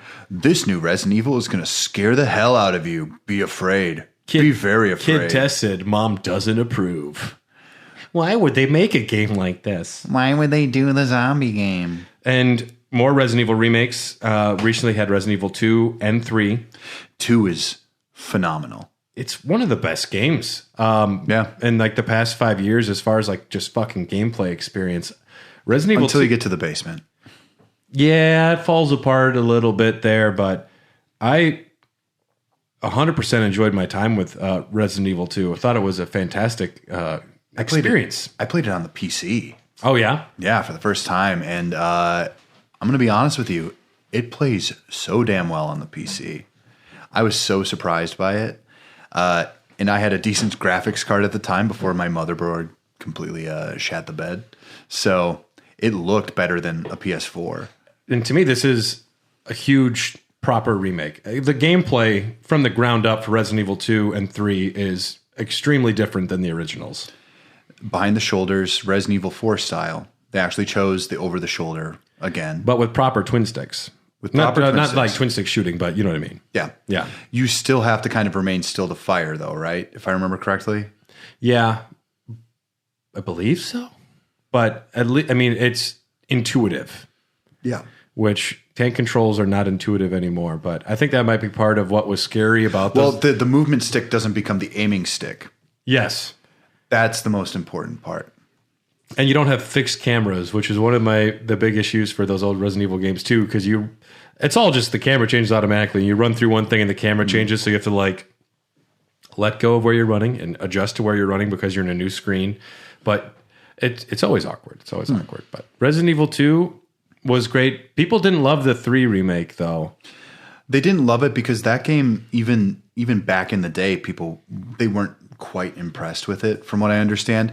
That was supposed to be a spin-off game, and Code Veronica was supposed to be 3. Did they realize Code Veronica was too weird? Yeah. Yeah? I believe that's the case. I can't say for certain. Yeah. Resident Evil 4 is now getting a remake. Hopefully they continue on and we get 5 and 6, where they get really ridiculous. I don't even know what they would do, but what are they going to do about the rock punching scene? Hopefully it's in VR so you can actually punch that rock yourself. Well, what's funny, if they make 6 canon again, but they actually try to kind of hone it down and make it seem like a real like horror game. I'm having I've struggled with playing these remakes for Resident Evil, not being a particularly like dedicated Resident Evil fan. I haven't been able to really like get into it. As far as the remakes go, I've played not a lot of them. I think 5 and maybe like 2 or 3. I'm not 100% sure, but like I've done it. I just feel there's not enough for me to really want to get back into the Resident Evil remakes. But that's just my personal opinion. And I didn't give them as much as a chance as maybe they deserve. I mean, these remakes, Resident Evil 2 would be my top choice to send in anyone's direction, because you don't have to have played anything else before this in order to understand kind of what's going on. They introduce everything well. The characters are realistic and believable as far as Resident Evil goes. But like the world is so grounded, and Claire feels great to play as. Leon feels great to play as. They don't quite have their like quirky attitudes. Mr. X, is that his name? Yeah. Fucking terrifying. Hate that guy. I love shooting off his hat though. He wasn't in Resident Evil 2, was he? Yeah, he was. The original? I don't think he was in the original. Plus. I think in the New Game Plus he's there. Okay. Just hearing those big boots walking. I can't handle that. All right, I'm going to run around for 20 minutes. I spent a lot of time in that library. Yep. Just trying to leave him. Yep. And get out of there. He's just like, what? I swear. Yeah. And now, would you consider the Resident Evil 8 going to PSVR 2 a remake? It's a port, but new functionality. No. They can reuse assets. I don't know. These things confuse me. I don't think it's a new game. I think a remake means that you remade it. Okay. Do you know what I'm saying? Yeah. I think it's like... So I think Dark Souls Remastered had to get remade, even if it's the same base. No, it's the same game. It's in a different engine. It doesn't matter. It's the same game. Okay. They're not. So Resident Evil 2 is a remake because there's no tank controls. But PSVR 2 is not, or the Resident Evil 8 isn't the same game because you have complete different gameplay. It's not completely different. It's still first person. You can dual wield. Yeah, that's like an addition. Okay. The game essentially still looks the same. Yeah. And it's still doing what it's supposed to do. Okay. This isn't the Ship of Theseus with Resident Evil 8. All right. Conquer Live and Reloaded. Now, this is considered a remake. It is. It's the same game. The controls are tighter. Okay. The controls are different. I didn't play the 64 one. Conquer Live and Reloaded. This was my first experience with Conquer. And I loved this game. Yeah. This is ranked as one of the worst remakes, though. Yeah. Simply because it removes the cussing from the game. Yeah, that's a problem. That's the whole point of like Conker's Bad Fur Day, right? Like, well, it's basically it's a Banjo, like Mario clone, but with like swearing. And truth be told, the first Conker is more of an adventure game. The Game Boy one, Game Boy Advance one. No, that's the first one. Really? Because Conker, you bring up always like a kind of making fun of like cutesy platformers. I meant Conker's Bad Fur Day, I guess is what I'm saying. Originally, Conker was going to just be another cutesy mascot. Yeah. And that's why for like the original Game Boy Color or whatever it was, there's no vulgar stuff because they still thought he was going to be a cutesy guy. But this is just a remake of Bad Fur Day. I know that. And it's dated for sure. I mean, they did a remake and they didn't update any of the references. Like, oh, we're doing Bram Stoker's Dracula. We're doing The Matrix. And to me, I mean, I still get all that stuff and think it's funny. But the biggest issue a lot of people had was bleeping out cuss words, which I don't know. I was still able to appreciate just the fact that there was a cutesy squirrel getting bleeped was funny enough to me. Although it ruins the Great Mighty Poo song when you can't hear the poop say the word shit. Yeah. Oh, wow. That game is old. Yeah.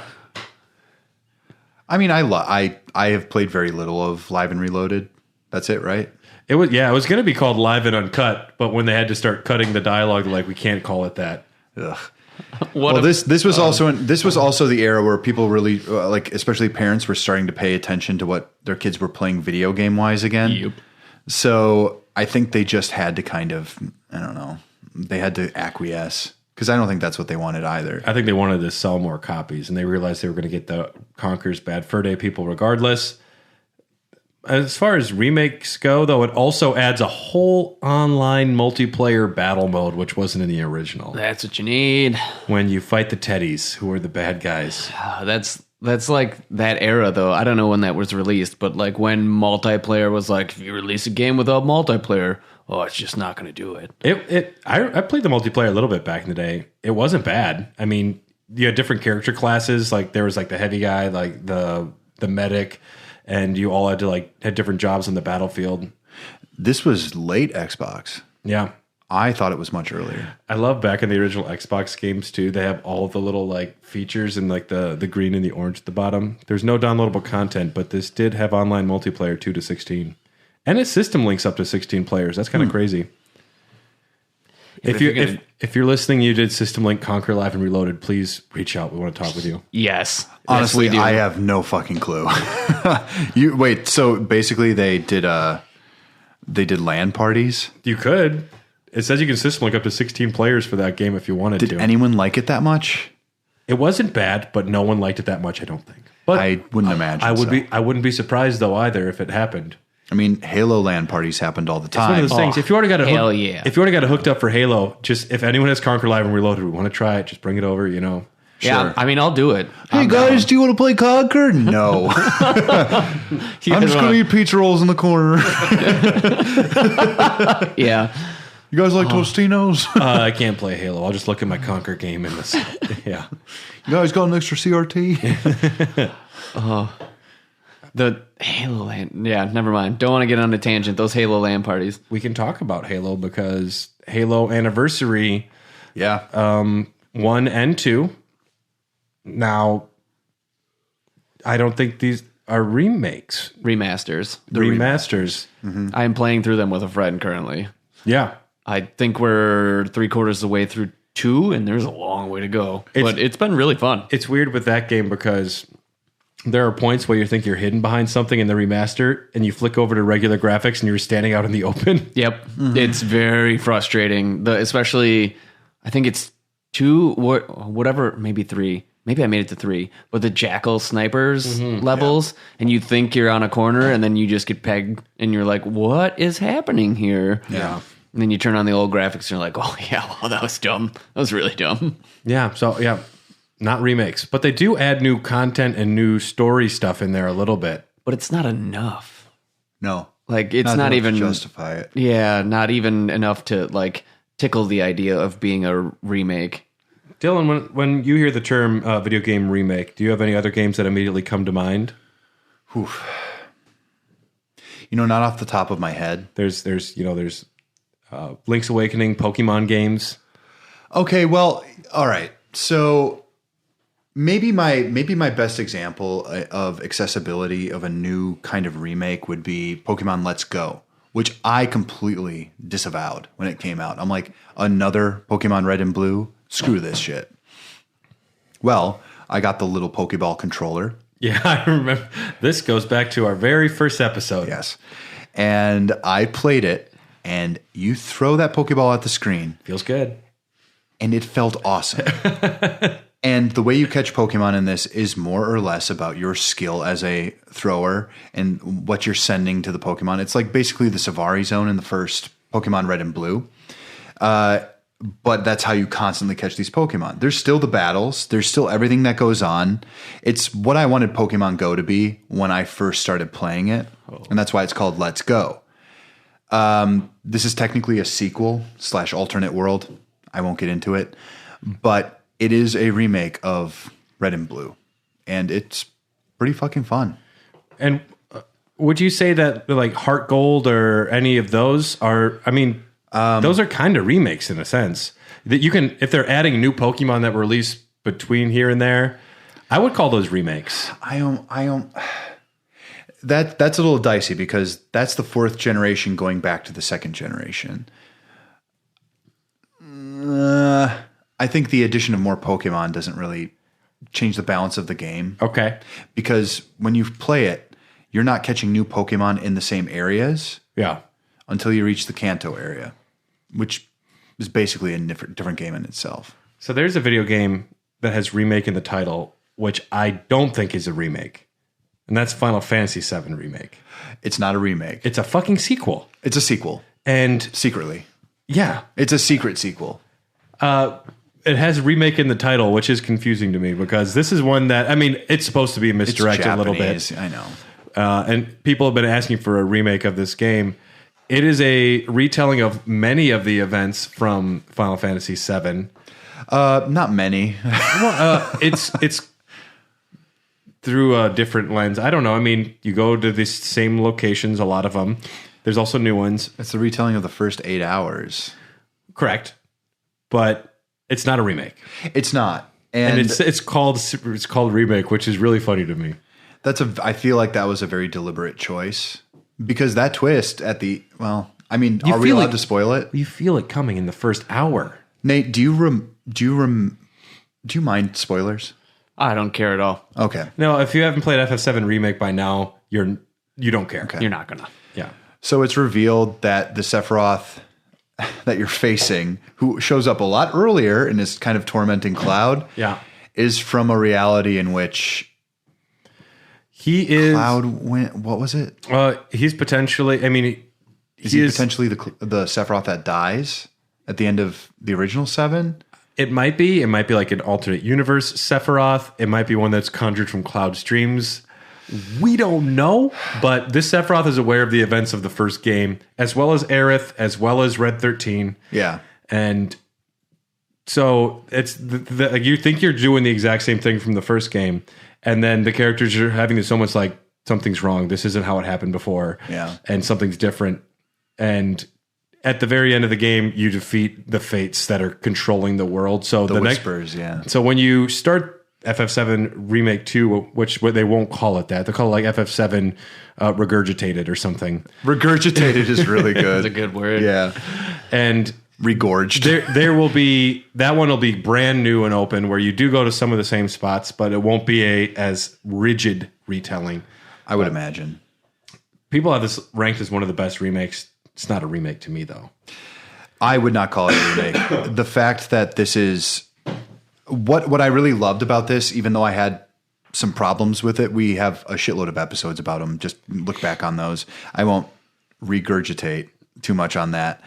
But one of the things I like about this is that it is almost a meta commentary on itself.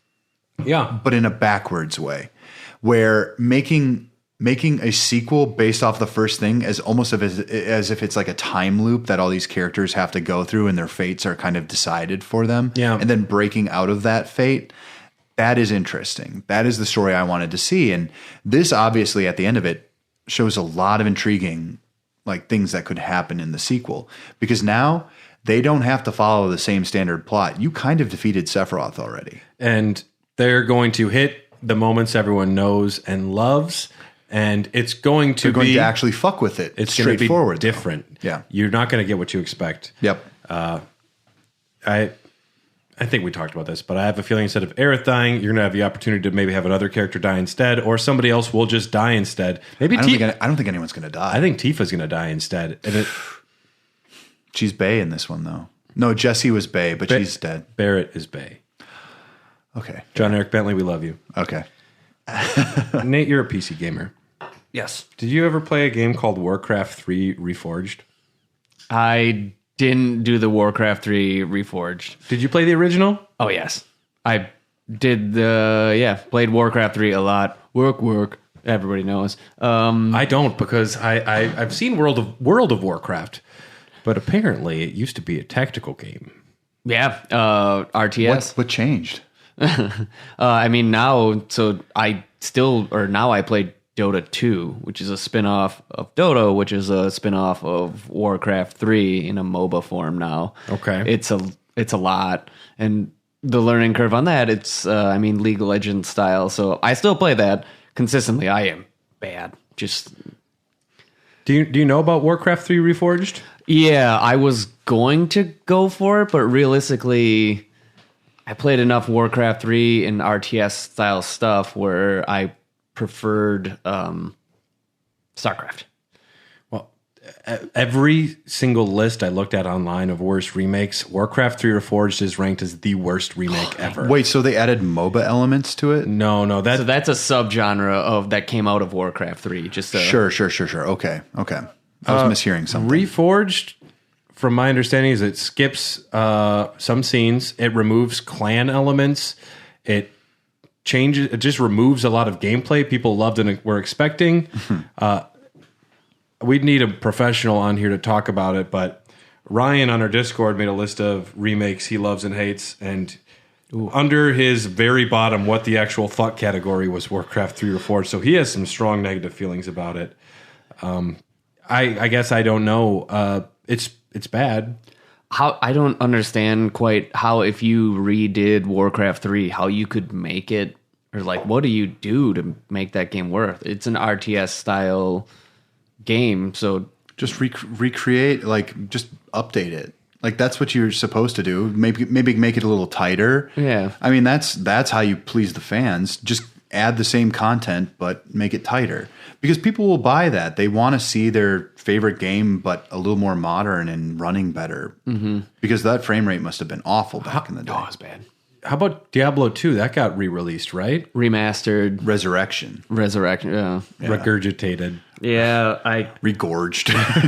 My glungied group of my PC friends really wanted to get into the Diablo 2 remastered or Resurrection. Sorry. Yeah, no, this doesn't matter. Eventually, they're going to run out of RE ones, and it will be regurgitated. I was just doing my comic book guy, like, excuse me, you can call whatever the hell you want.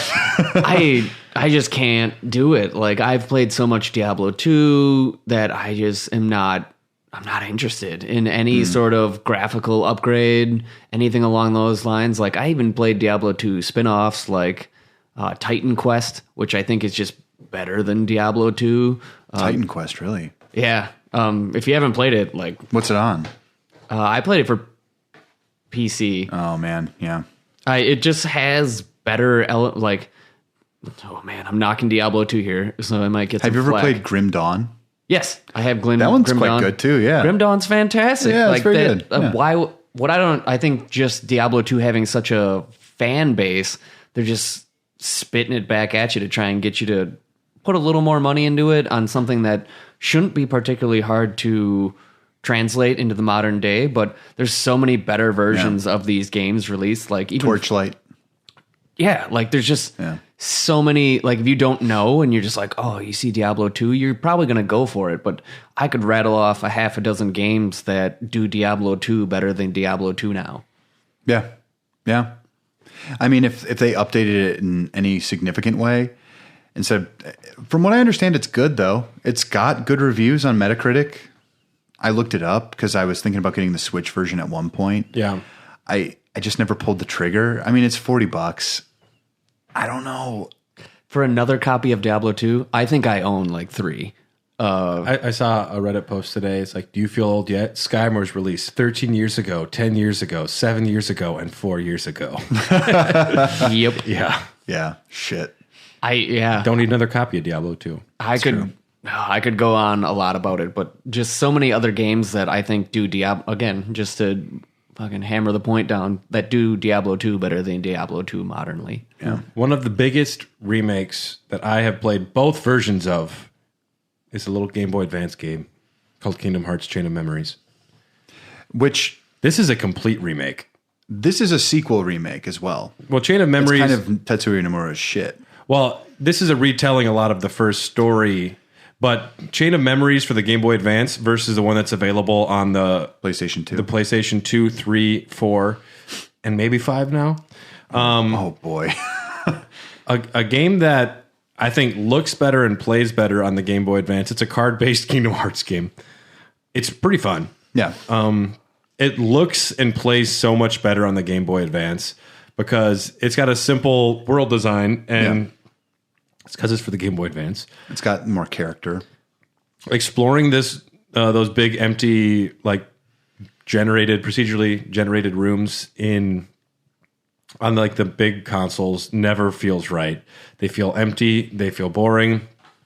Versus Chain of Memories for the Game Boy Advance, which, I mean, it's a stunning game. Like just like the little designs. Yeah, it's true. The way that the world looks. It's a beautiful game. And I remember just putting that in the Game Boy Advance and you're able to actually see like a cutscene with animation. That blew my mind in the Game Boy Advance. Otherwise, you're either that or watching SpongeBob on Game Boy Advance video, which is stunning as well. So stunning. Stunning.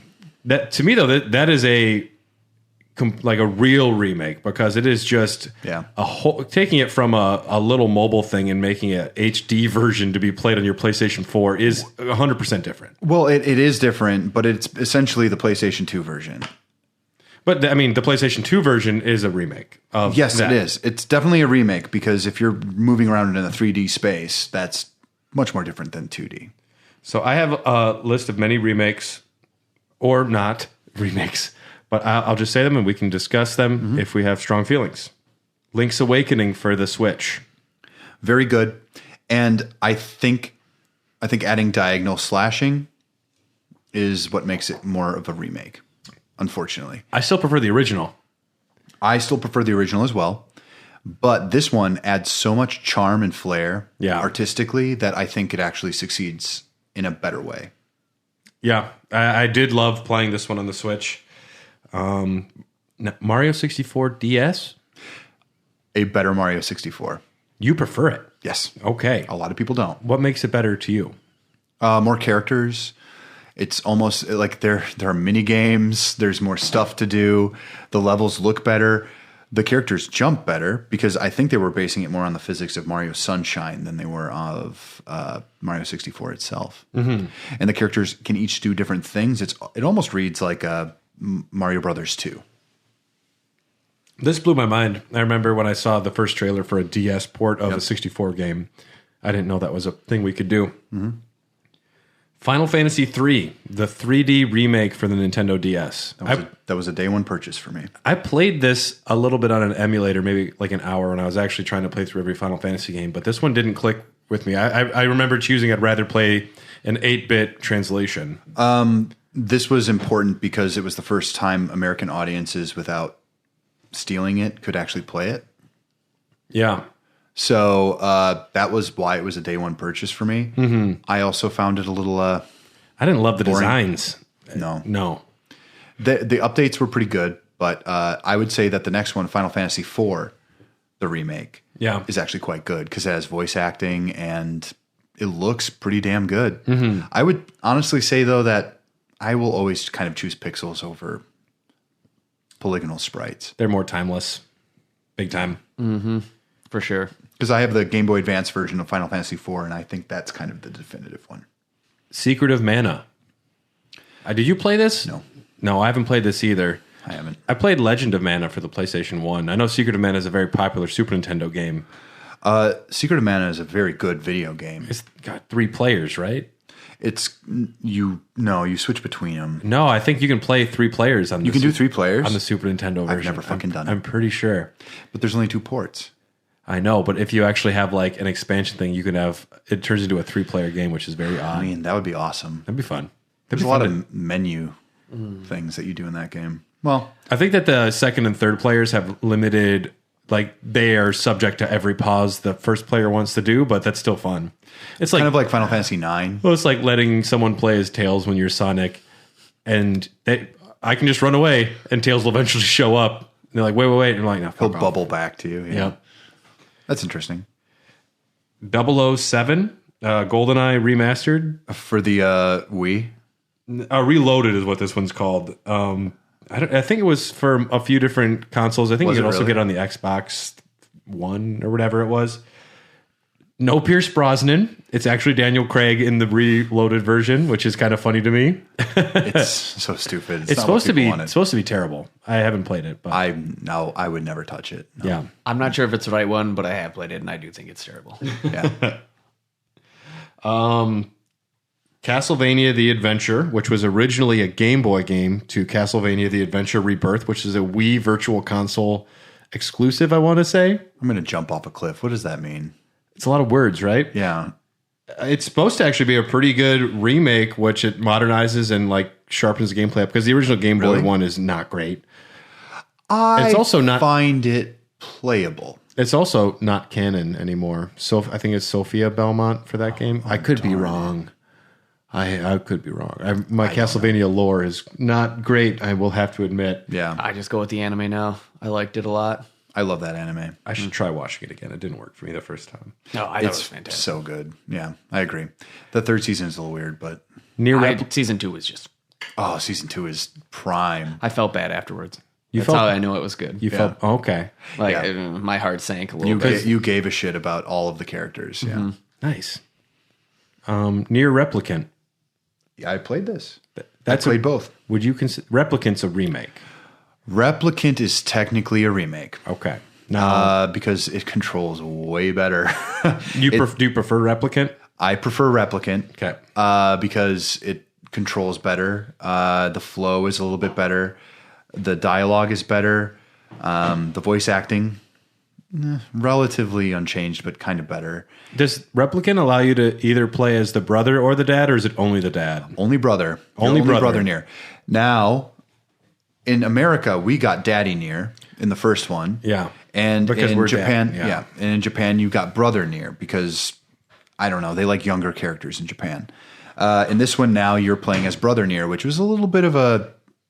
I think I prefer Daddy Nier myself. I prefer Daddy Nier too, but I also think that they assumed that the brother character wouldn't appeal to anyone here because he's a little feminine. Yeah. Is what you would describe him as until the time skip. Okay. There's a time skip in the game. Is that in both the original and this one? Okay. There's time skips in both of them.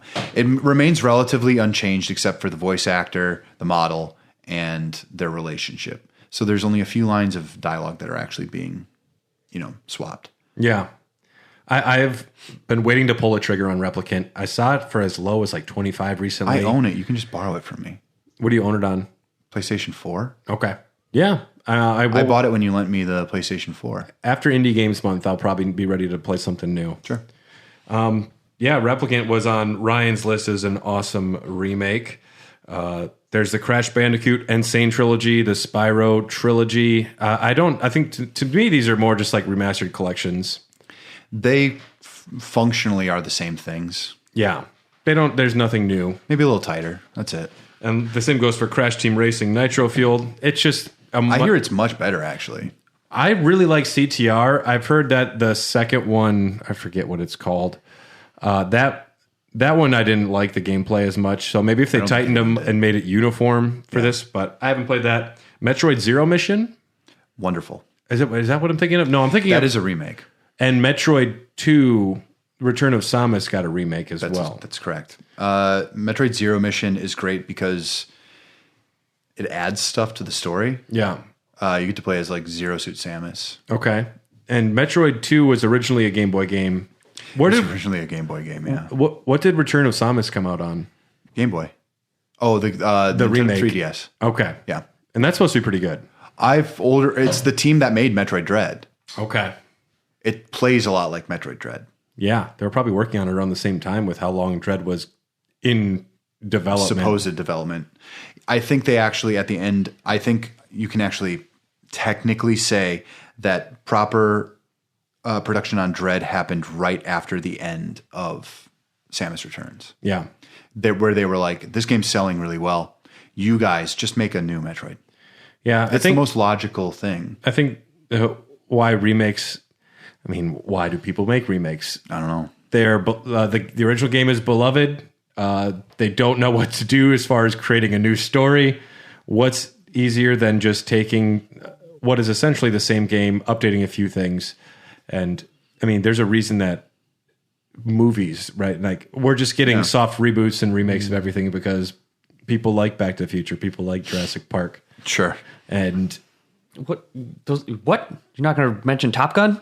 Top Gun is doing very well at the box office. I've heard it's a very good movie. I just saw it yesterday. It was fantastic. I'm also very happy that all these the internet folks are making the Morbius memes. They did so many that they re-released Morbius in theaters and nobody went. That is so funny.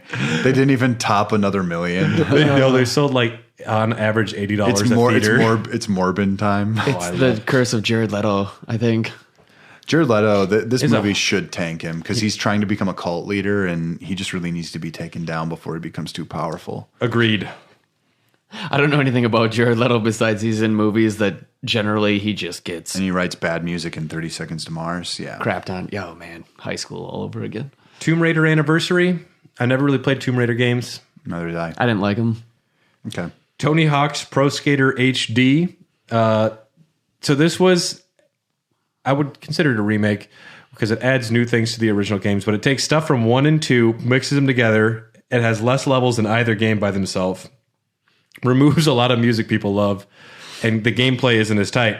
Then they re-released Tony Hawk's Pro Skater 1 and 2 recently, and that's a more official version. Tony Hawk's Pro Skater 1 and 2 is supposed to be great, but Tony Hawk's Pro Skater HD is very bad. There was a period where Tony Hawk games were shit. Sure. Well, especially 5. Yakuza Kiwami 1 and 2. I had not played the original. I had only played these. So it's kind of hard for me to make a judgment. I wouldn't want to. I wouldn't want to go back and play those original ones because Kiwami 1 and 2 feel great and they feel dated enough. Yes, they're already dated. From our Discord, Phil E says the first remake he remembers being aware of was Super Mario All-Stars on the Super Nintendo. That one's fun, though. He fully bought into the hype around the lost levels and thought it was great to have the first 3 Mario Brothers on one cart.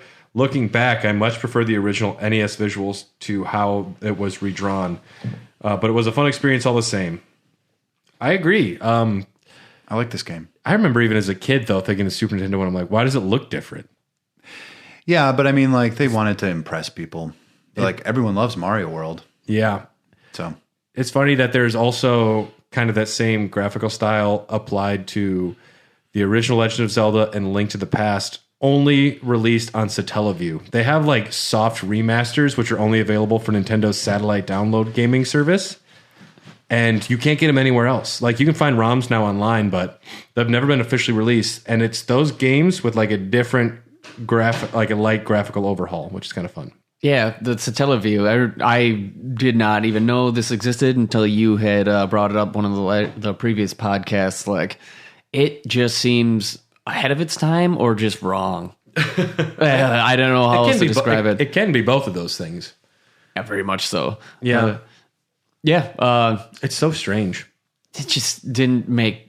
To me, it doesn't make sense. It doesn't make sense now. I don't know how you could rip that in a marketing thing where you thought it was a good idea then, but I'm also a very small, uneducated subset. And the only other remake that I would want to mention is Super Monkey Ball Banana Mania. This has taught me that I should not buy into hype. If I see a trailer that says Brad's favorite thing remade, remastered, I should wait to buy it. Because I remember seeing the trailer for this and buying it immediately, pre-ordering it, and the game sucks. It's really not good. They took Monkey Ball 1 and 2 and they smashed all the levels into one game, and they got the physics engine completely wrong. It doesn't play like the original games at all. Which is the only thing that's important in Monkey Ball. It's literally all that matters. It's thumbstick, move around. That's all you had to get right. Disheartening, frustrating, upsetting, and I would put this on Brad's least favorite remake of all time. Hot damn. Yeah. One of my most beloved games ever is the original Monkey Ball series, and the fact that Banana Mania is such a travesty. Oh, I also really love Super Monkey Ball. That's like a couch game too, where you just sit down and there's like, let's through, because you can do the competitive mode in Super Monkey Ball where you kind of just go through the levels until you lose or whatever, and then your opponent gets to give a shot. Yeah. And like, that is fantastic. It is really sad that with a remake of Super Monkey Ball, they just couldn't hit it. It can't be that difficult. Well, the physics engine is just 100% wrong. And I remember when I got this for the Series X, and I was initially disappointed. I'm like, I should have got this for the Switch so I could play it portable. And then I realized, I would never play it again. So I don't care that I got it for the Series X because it's that bad. It does not play the same. We actually did, for the Monkey Ball episode, a comparison, and there is just some atrocious rejiggering that goes on there. The physics are wrong. Yeah. The physics are wrong. They're just wrong. That's all. The only thing that's important in the game, because let's be honest, Super Monkey Ball isn't graphically intense. Is there any other remakes that you guys want to discuss? God of War. There's no remake. I thought they remade so I guess maybe it's not a remake. It's a re-release. It's like a remaster. Yeah, because PlayStation 4. Because you know what's the easiest thing in the world is just remember those 3 games you already spent $40 individually on? Yeah. Here's all 3 of them together for $60. New graphics. The Shadow of the Colossus remake. That is a remake. It is. It actually functions a lot better than the first one. Yeah. That first one is a very good video game. I would say it's a masterpiece. But they definitely tightened things up and added a lot of features. And I think that's a great point because the PlayStation 2 era, those games are in like that strange purgatory between PS1 and modern graphics. And those games having just a light remastering, just sharpening up those graphics really helps. Because those games. I will say though that what they did with the PlayStation 2 for that game specifically back then is kind of a modern marvel. Yeah. Because I have played the original, which looks great on a CRT. I have played the HD ports, essentially, for the PlayStation 3, and then I had played the PlayStation 4 remake. And I've got to tell you, like, all of them are functional and all of them look right within their respective field. I think one of the reasons that people look back and they think that those old games look so bad now is if you try and play a PS2 on a modern HD TV, it's going outside of its natural realm. I know our homies from Gaming Off the Grid, they're just like advocates for get yourself a really good CRT. If you want to play those old school games, that's what they were made for, and they look stunning on there. That's why I still have a CRT. I didn't know that. You haven't been to my house in a while. I guess so, yeah. But yeah, the PS2 era I think is ripe for remakes and remasters, but we are now in that age where literally everything we've ever loved is getting at least a shitty port, hopefully a good remaster, and possibly a semi-fine remake. Gentlemen, here's the story. They're going to start appealing to our nostalgia in the next coming years in a big fucking way. And it's going to be obnoxious. And we're going to get very annoyed. This is a prediction that I've had for a long while. Before it was like 80s. Now, oof. I mean, we're already in that realm, though. We're at least, they made a Power Rangers movie. That was made for me. They made that several years ago. I think even going back, I mean, they've been catering to nostalgia and the easy money for a while. I think episode 1, The Phantom Menace, might have been one of the first things that really led the charge for what's going to be an easy buck. I don't think that was made with that intent, but, you know. George Lucas didn't make it without that intent. He did not, but he also he had a vision. I'm not saying it's not a good movie or it doesn't have its own merits or anything, but I remember him also being worried that he wouldn't make more money than Titanic. Oh, well. Yeah. This whole lack of creativity, just going back to the previous fan bases with the repeating the names, I think is not good. I don't like it particularly a lot. Like even Star Wars, I'm losing steam.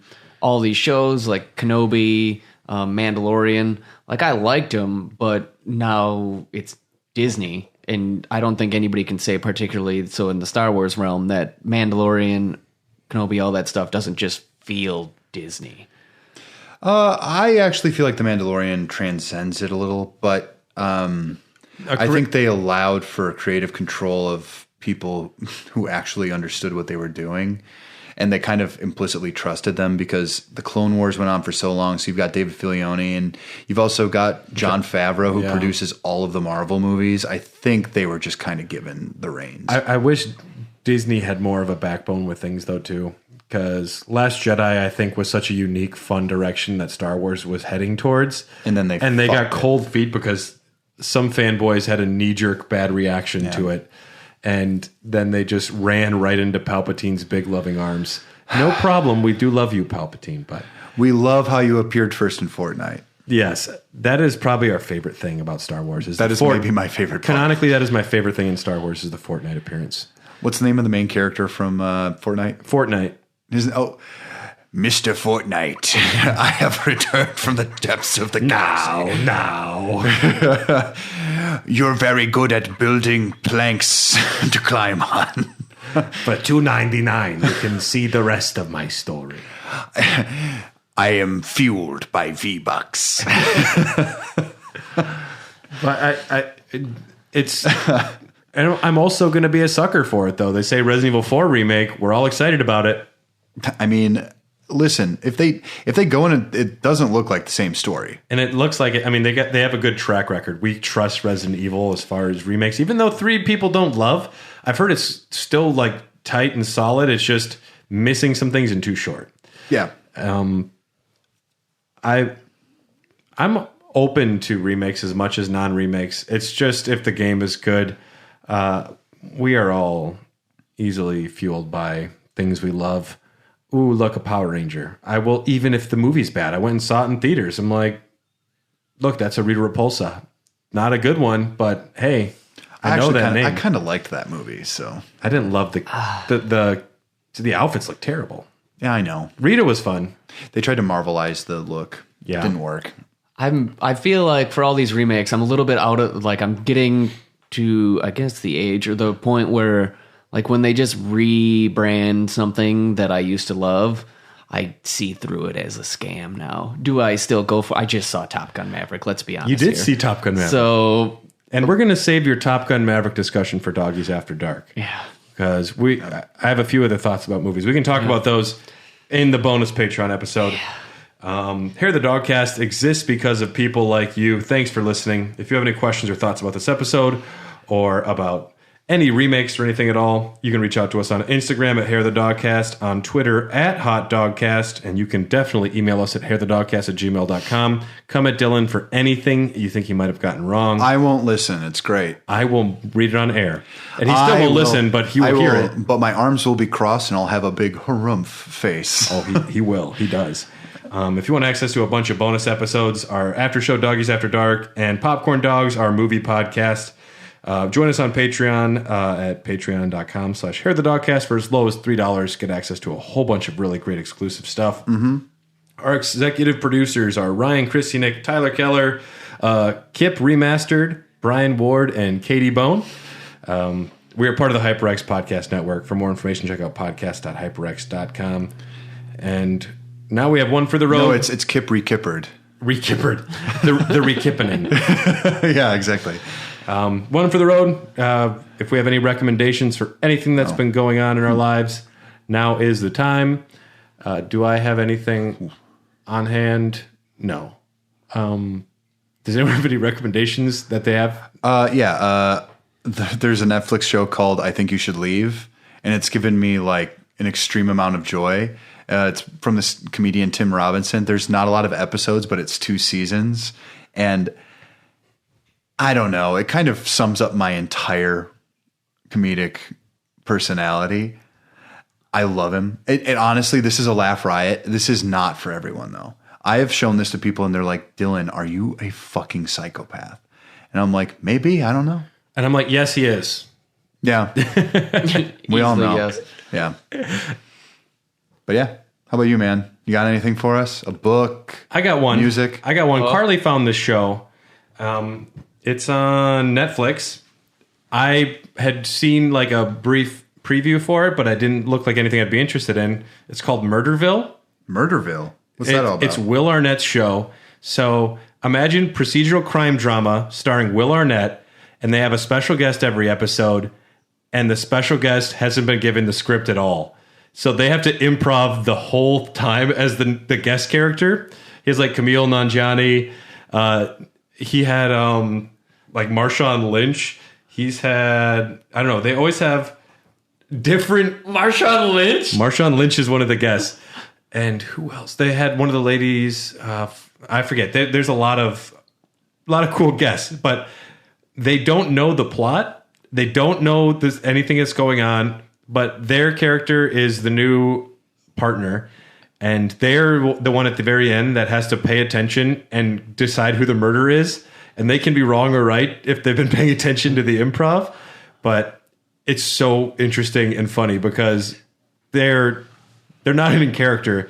I don't know, it's improv. So they're half in character, they're half breaking because Will Arnett's telling them to do stupid stuff. And they're also trying to solve a murder. And it's hilarious. We've loved all the episodes we've seen so far. And it's on Netflix. Sharon Stone's one of the guests. Oh, wow. Yeah, it's on Netflix. It's called Murderville. It's bizarre. That honestly sounds amazing, though. I would give that a shot. Why does that not pop up on my feed? Because it seems like something that would be recommended for me. I hate the Netflix algorithm. Their algorithm sucks balls. Oh, you watched an anime once? You should just watch anime now. I'm like, yeah. What? No. Do you like Naruto? It's like, no, I don't. I also don't want to watch One Piece and whatever other one with the fucking zombie dude. I don't know. He's like an undead guy. I don't know anymore. But it just keeps. You liked throwing Better this Call stuff. Saul. Would you like to see Iron Chef Jr.? Sure. I mean, yeah, but unrelated. Oh, I can't stand that algorithm. But yeah, that sounds Murderville. Sounds wildly more interesting than anything I've been suggested to watch in a long time. Honestly. Okay, other guests. I haven't seen the Conan O'Brien one. Annie Murphy from Schitt's Creek and Ken Jeong. Oh, nice. Yeah. Murderville. Check it out. Did you have anything? I mean, terrible stuff. That's okay. We're a terrible podcast. Just stuff you shouldn't watch. It's not stuff you should watch, I suppose. Something about a high school girl. She gets in a coma. Oh, the one with Rebel Wilson. Yeah, Rebel Wilson one. Is it good? Are you recommending it? No, anti. I watched it, let's be honest here, but mostly while I was doing work on my computer while I was on TV. Is this the first anti-recommendation? Oh, I got plenty of anti-recommendations. Oh, wow. Don't watch Hollow Man 2. I watched that recently. Very bad. Oh, yeah, I believe that. I remember the original when I was a kid, and the only reason I thought it was cool was because there was like a boob in it. Well, yeah. And it was great. Yeah. That's pretty important. Also, Kevin Bacon's like, I only have to be there for half the time. Yeah, I can do that. Yeah, I can play that role. I can't remember the name of it, but the Rebel Wilson one was like, it's a not rom-com, but kind of a rom-com based on high school with the weird Freaky Friday type stuff, but just terrible. What was it? I watched another thing.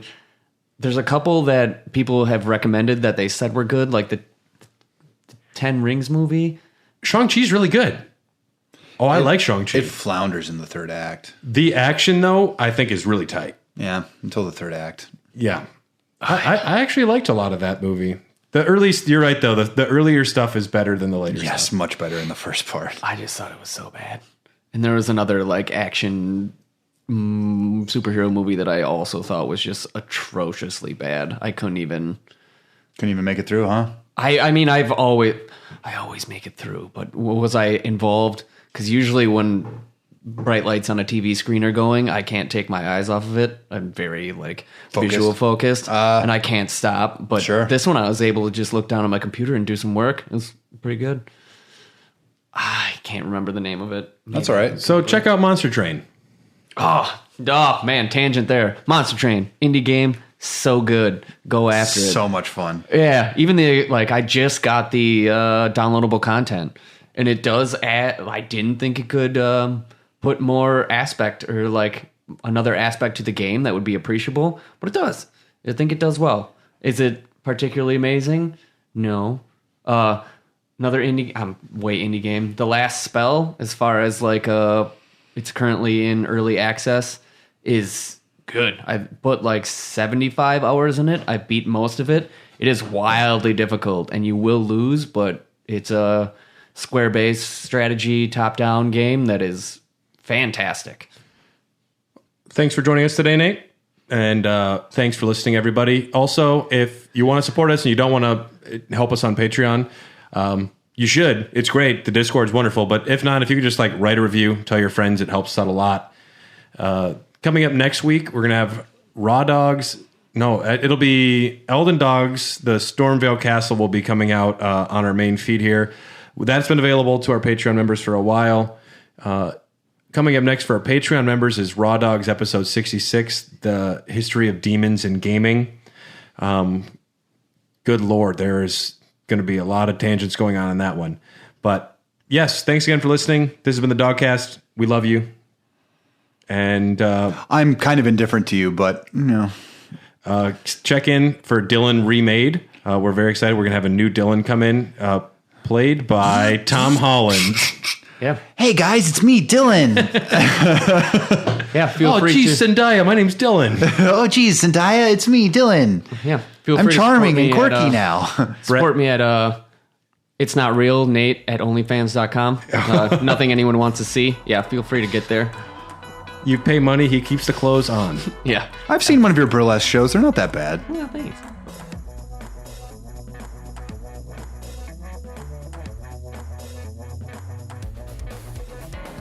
Eliminate clutter and embrace the freedom of HyperX wireless gaming gear for PC and console. Power through all the great monthly PlayStation Plus games with the Cloud Stinger Core Wireless for PlayStation. Enjoy lightweight comfort with reliable wireless freedom so you don't miss plot points when you head to the fridge for a beer. High-quality HyperX wireless products can be found at most fine retailers, as well as online at Target, Best Buy, and Amazon, or you can shop for them directly at HyperX.com and HP.com.